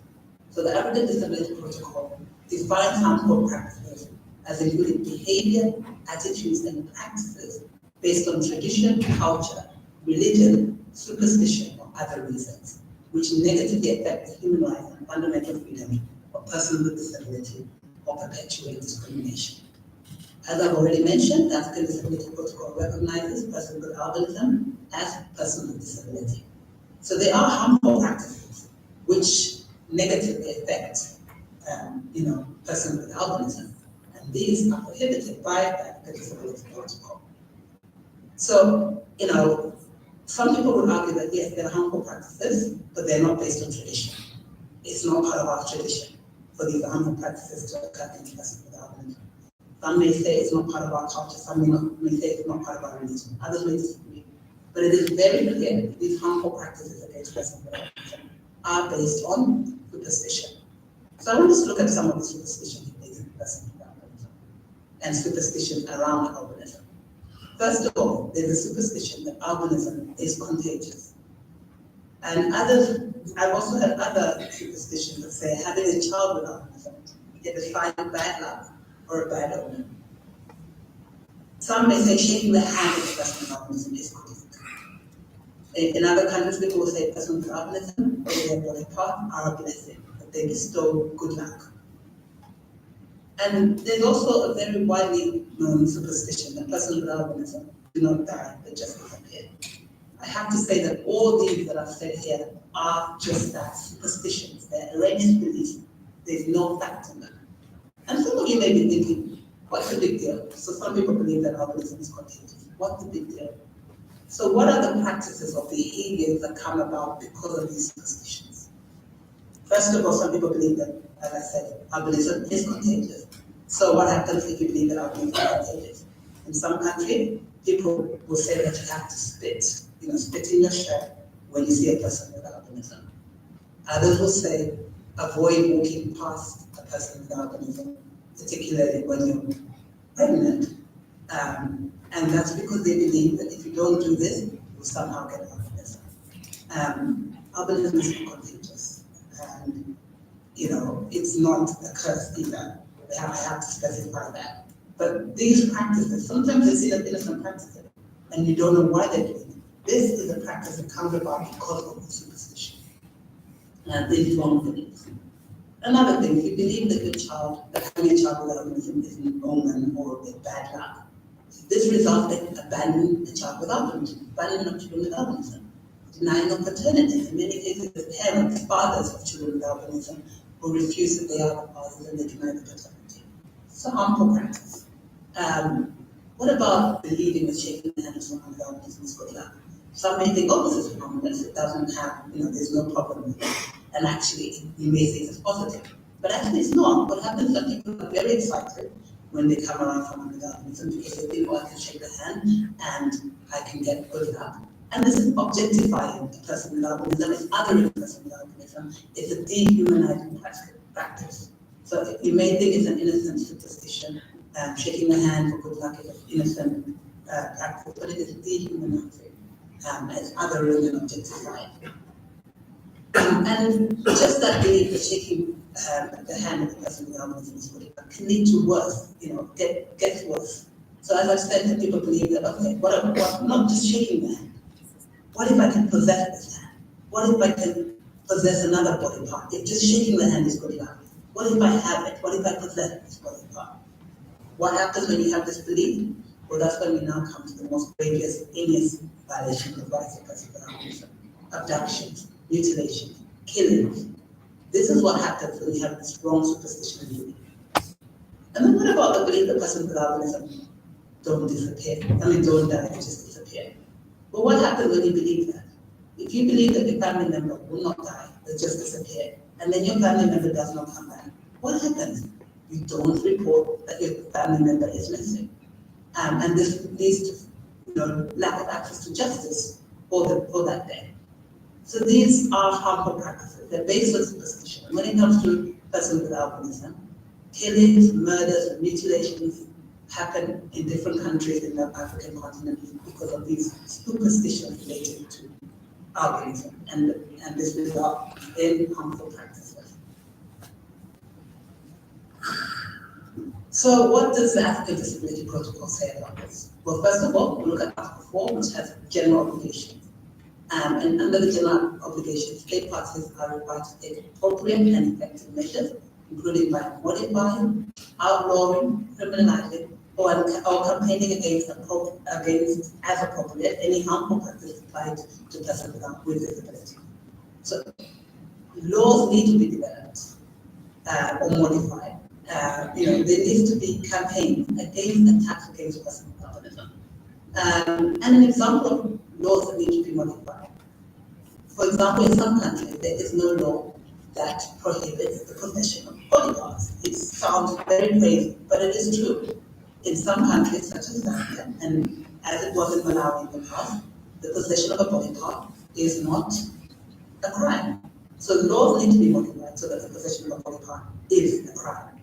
We can't have people, keeping body parts in their home, whether it's a body part of someone with albinism or anybody else. This should be a crime. But definitely when it comes to albinism, it is a concern. We had a case in Zambia where suspects were found in possession of a body of an arm of someone with albinism, but they were let go because the court thought that they couldn't charge them with murder and that there was no law prohibiting the possession of a body part. And they felt that they couldn't charge them with murder because even though they were in possession of an arm, they couldn't prove that the person had killed. There's a lot we can say about that and whether we agree or not about the decision. But what is clear is that if they had been in wrong possession of body part, this harmful practice would be regulated more. So that's what Article 4, one of the examples of Article 4 says. The need to modify, outlaw, criminalize, and campaign against harmful practices applied to persons with disabilities. Article 11 goes more in depth around harmful practices and what the states must do in relation to harmful practices. It talks about the need for states to take all appropriate measures and offer appropriate support and assistance to victims of harmful practices. And they talk about the need for such things as legal sanction, educational and advocacy campaigns to eliminate these harmful practices, and including practices such as witchcraft, abandonment, eliminating harmful practices related to witchcraft and ritual attacks and the like, abandonment, concealment, all those. And I think the part of support and assistance to victims of harmful practices is important. So it's not just outlawing, it's not just criminalizing. It's also ensuring that where a person has been a victim of such harmful practices, the state provides appropriate support. We have cases where individuals have had their arms mutilated due to these harmful practices that persons with albinism, and the body parts of persons with albinism can provide some kind of good luck. And sometimes the cases are prosecuted, but the victims receive no support.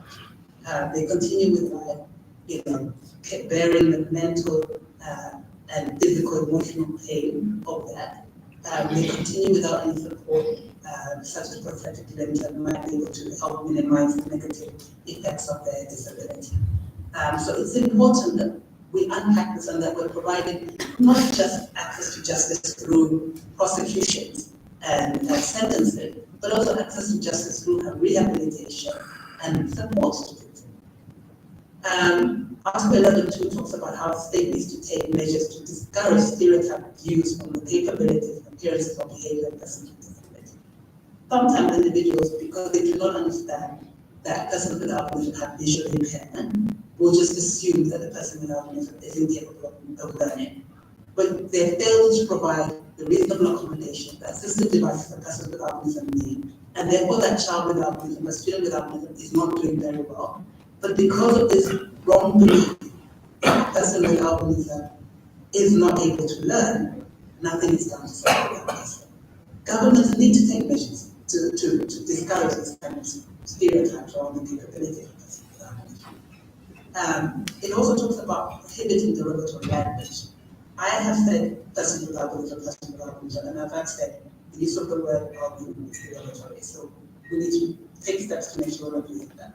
But in African languages, in African countries, in local languages, words used to refer to persons with albinism are even worse.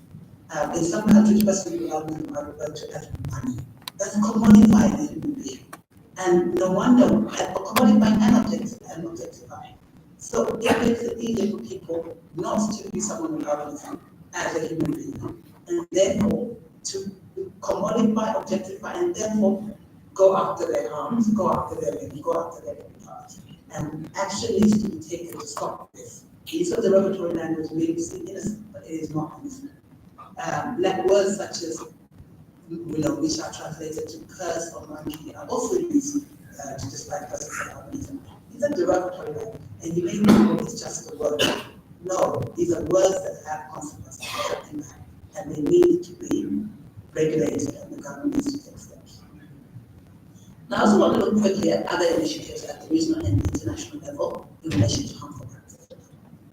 Most relevant for the African context is the Pan-African Parliament Guidelines on Harmful Practices related to accusations of witchcraft and ritual attack. This was adopted recently and provides a number of examples of community-based, legislative, and other measures that can be taken to end harmful practices.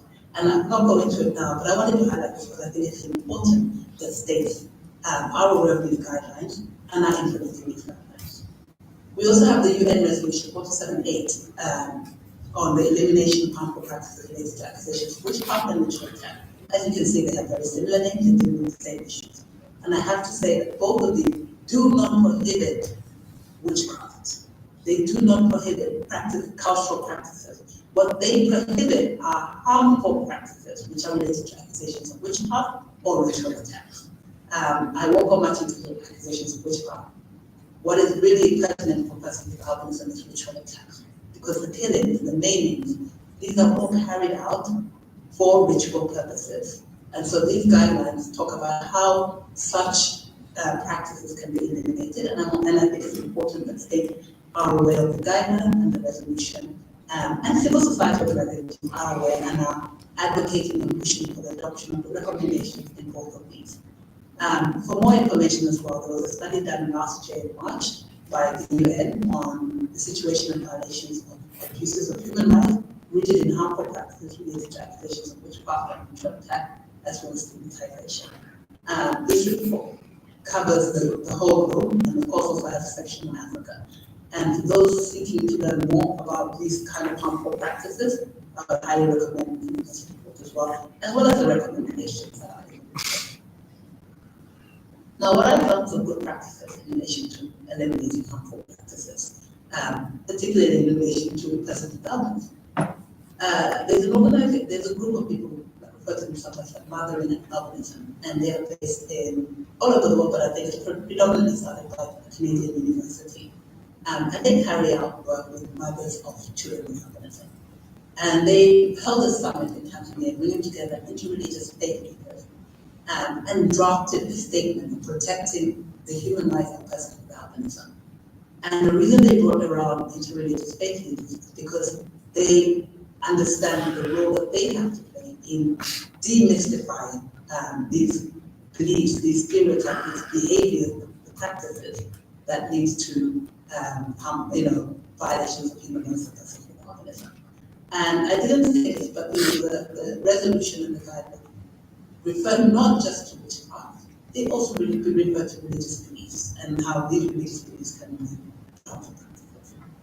Another good example is the work of the Ministry of Health in Mozambique that works together with medical practitioners and traditional healers and tries to demystify albinism and works through the traditional healers to make sure that persons with albinism, the body parts of persons with albinism are not being used. In Ghana, the Traditional Medicine Practice Act requires traditional healers to be registered and to have their premises registered. this provides some oversight for government to understand who are the healers there, what are they asking, what do they promote? Do they promote the use of body parts? Do they promote any other harmful practices in their practices or not? The disadvantage of this is that it does not cover paid healers. And we know it's not just the so-called witch doctors, traditional healers that carry out these harmful practices. Sometimes these harmful practices are carried out in the name of God, in the name of religion, because people are said to be possessed by demons, and therefore harmful practices are required to, or are said to be required to exorcise some of these demons. So it is important to understand that it's not just the so-called, traditional healers or witch doctors. It's also paid healers sometimes who may also be required to have their practices evaluated to ensure that they're not causing harmful practices. There have also been trafficking reports by the UN ODC, and they have included reference to witchcraft practices, practices that are harmful practices related to witchcraft. And that's another good example of understanding that it transcends. It's not just urbanism, it happens in trafficking situations, it happens in different situations. And it's good to read that report, those reports as well. And as I mentioned, the report, the 2023 report of the UN. These are lots of good practices. There are other practices happening around the world, particularly in relation to urbanism, as measures of states are taking. Suffice it to say, the African Disability Protocol makes it clear that we can't just leave these dangerous superstitions, dangerous beliefs, and say, well, this is our culture, this is what we believe. If this culture and belief is leading to violations of human rights, they need to be tackled. These are beliefs that we cannot continue to believe in. And so the African Disability Protocol that sets out measures that need to be taken is one that I fully endorse and that I find a novel approach to the disability protocol. And this is what makes our African Disability Protocol different from the Convention on the Rights of Persons with Disability. So African states have done a marvelous job on ratifying the CRPD, but they're failing to ratify the ADP. And the ADP is more important, more relevant to the African context because it deals with issues such as these, the harmful practices. So I think, to conclude, I would like to wholeheartedly, passionately call on states to please ratify the African Disability Protocol, even if you have already ratified the CRPD, because of provisions such as these that protect marginalized groups within our continent that continue to have their rights violated in the most heinous way. I will stop there. This is the point. If I was in the room, I would have asked for questions, and I would have been happy to respond to any question that you may have had. Unfortunately, I'm not in the room. But as I said, the center has supported my mandate a lot. We've worked together on a number of issues, and they work with my predecessor. So I think if there are any questions, I would like to believe that there's someone in the room from the center who can answer any of the questions you have. Feel free as well to ask anyone from the center to put you in touch with me. I'd be more than happy to speak to you afterwards, send me an email, and I'll be more than happy to have a discussion on these things. Once again, thank you very much to the center. Thank you very much to all of you for listening to me today. Thank you.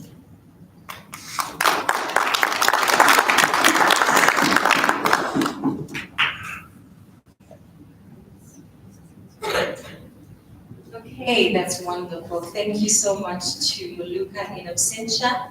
I don't know if there's any questions, although I'm not sure who will answer them, but we'll try. We'll try to assist one another. Yes, ma'am. Thank you, Nana. Shortly, in the drafting of the Persons law, in the penal provision, when we criminalize harmful practices, we struck a link to classify hate speech as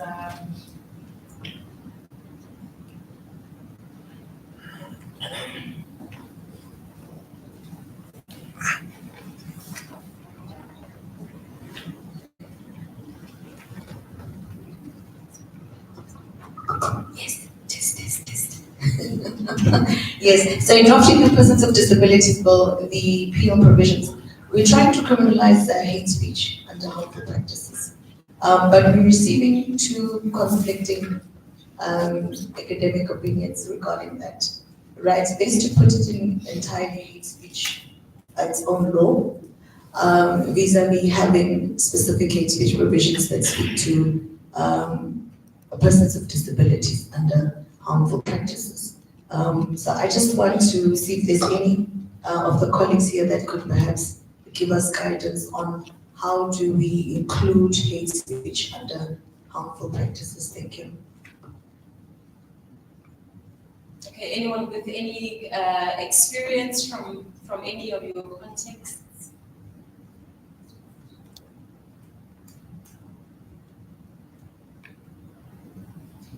So I haven't, done a lot of studying on this, but I would say from the top of my head that, there is a difference. I think harmful practices is a much broader concept that addresses a number of practices, and I think hate speech is a bit more focused. So I suppose in a sense you could categorize harmful speech, hate speech rather, as a kind of harmful practice, but in the context of the African Disability Protocol, when they speak of harmful practices, most of them are related to culture. And sometimes not all hate speech is rooted in culture. I think that would be the distinction to bear in mind.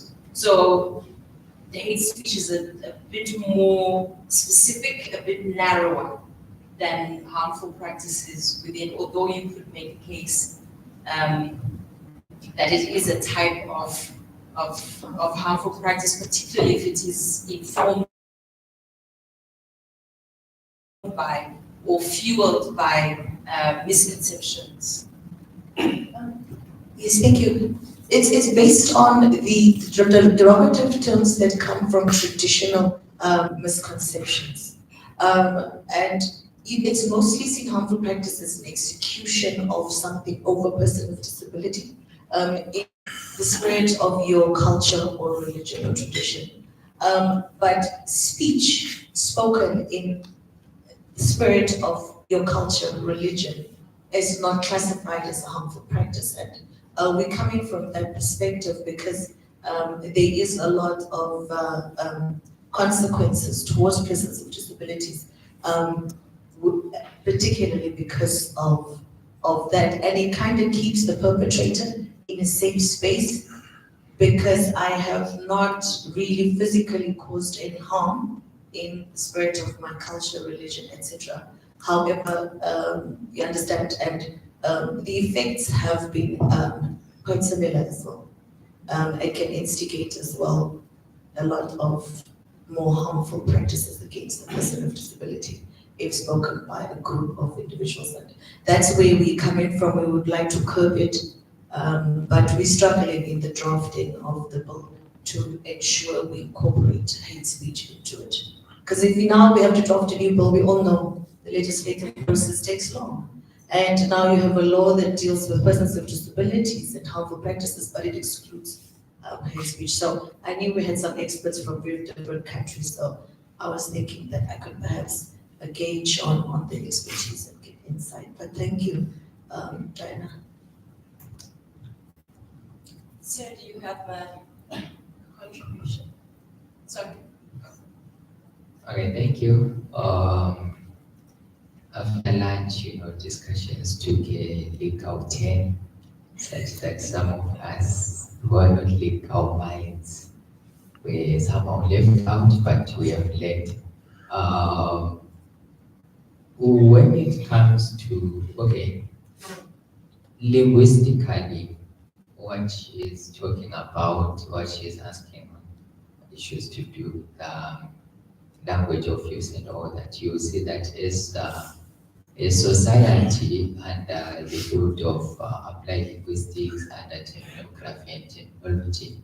There are terms that are acceptable by certain speech community, and there are also terms that are not acceptable by that specific speech community. And it's not it is actually that particular speech community that determines to say we accept this particular term or we don't accept this particular term, depending on various reasons. And if I'm not part of that particular speech community, I do not have the right to enforce a certain term on them, on that particular speech community and say, probably we go, in Ndebele when you're referring to persons with albinism and all that. So if that particular term is not acceptable, but we continue to use it, then it becomes sort of like hate speech in a way, because it's not something which they accept. Just like when you're talking about, for example, on deafness, in as much as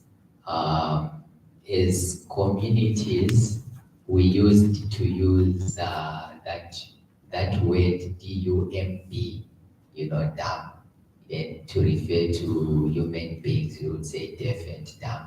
But you have now the deaf themselves say, no, I'm not deaf and dumb, I'm just deaf. To say dumb now, if you look at even your dictionary definition, if I'm to look, I haven't come across any definition to that particular term that can be used to refer to a human being. One of the definitions for that particular term is extremely stupid. It's actually foolish, unintelligent, unable to speak, etc. But those, I can speak. I only speak using a medium of communication which you are not, which you don't know. I speak using sign language, so I can speak. I'm not unable to speak. So it all comes back to acceptability. That's true. Thank you for that. Sir? All right, to give an example of Malawi, I think in Malawi, when you call someone a witch or something like that, a hate speech, you are arrested and you can be in prison or a year plus. You see? So I think it differs from a country in another, just like the 2018-2019 Act, HIV/AIDS Act in Malawi. If I disclose your status without your consent, I can also get arrested. So I think it's something that is different from one country to the other. Yeah. Thank you. Okay. All right. So thank you so much, everyone, for your very, very meaningful contributions. I know it's been a long day, but I believe that it's been a day that has been filled with very fruitful interactions and exchange of ideas. And we are thankful to all of you for your participation on day one of the workshop. Before we go further, I just want to do two things. I want to, first of all, acknowledge the presence of our Assistant Director, Mr. Lloyd Kubea, who left me in the lurch this morning. I'm joking. We understand that he had to attend to certain things, so we just want to acknowledge your presence. So we will give him the opportunity if he wants to say a few words tomorrow. Okay, fantastic. He'll say a few words tomorrow. And one more oversight that I made when I introduced our alumni from the DRIA Master's Program, I forgot to mention Tate Khasi Sefuti. He was also, I think, in the same stream, right? In the same stream as Pakama, so he's also an alumni of the program. So I just wanted to also acknowledge that, that he's also an alumni. So thank you so much. I think that about wraps up our program for today. I'm sure all of you are exhausted and in need of some rest. So I think let's end it here and then we'll reconvene tomorrow morning, same venue at 9 a.m. Thank you very much.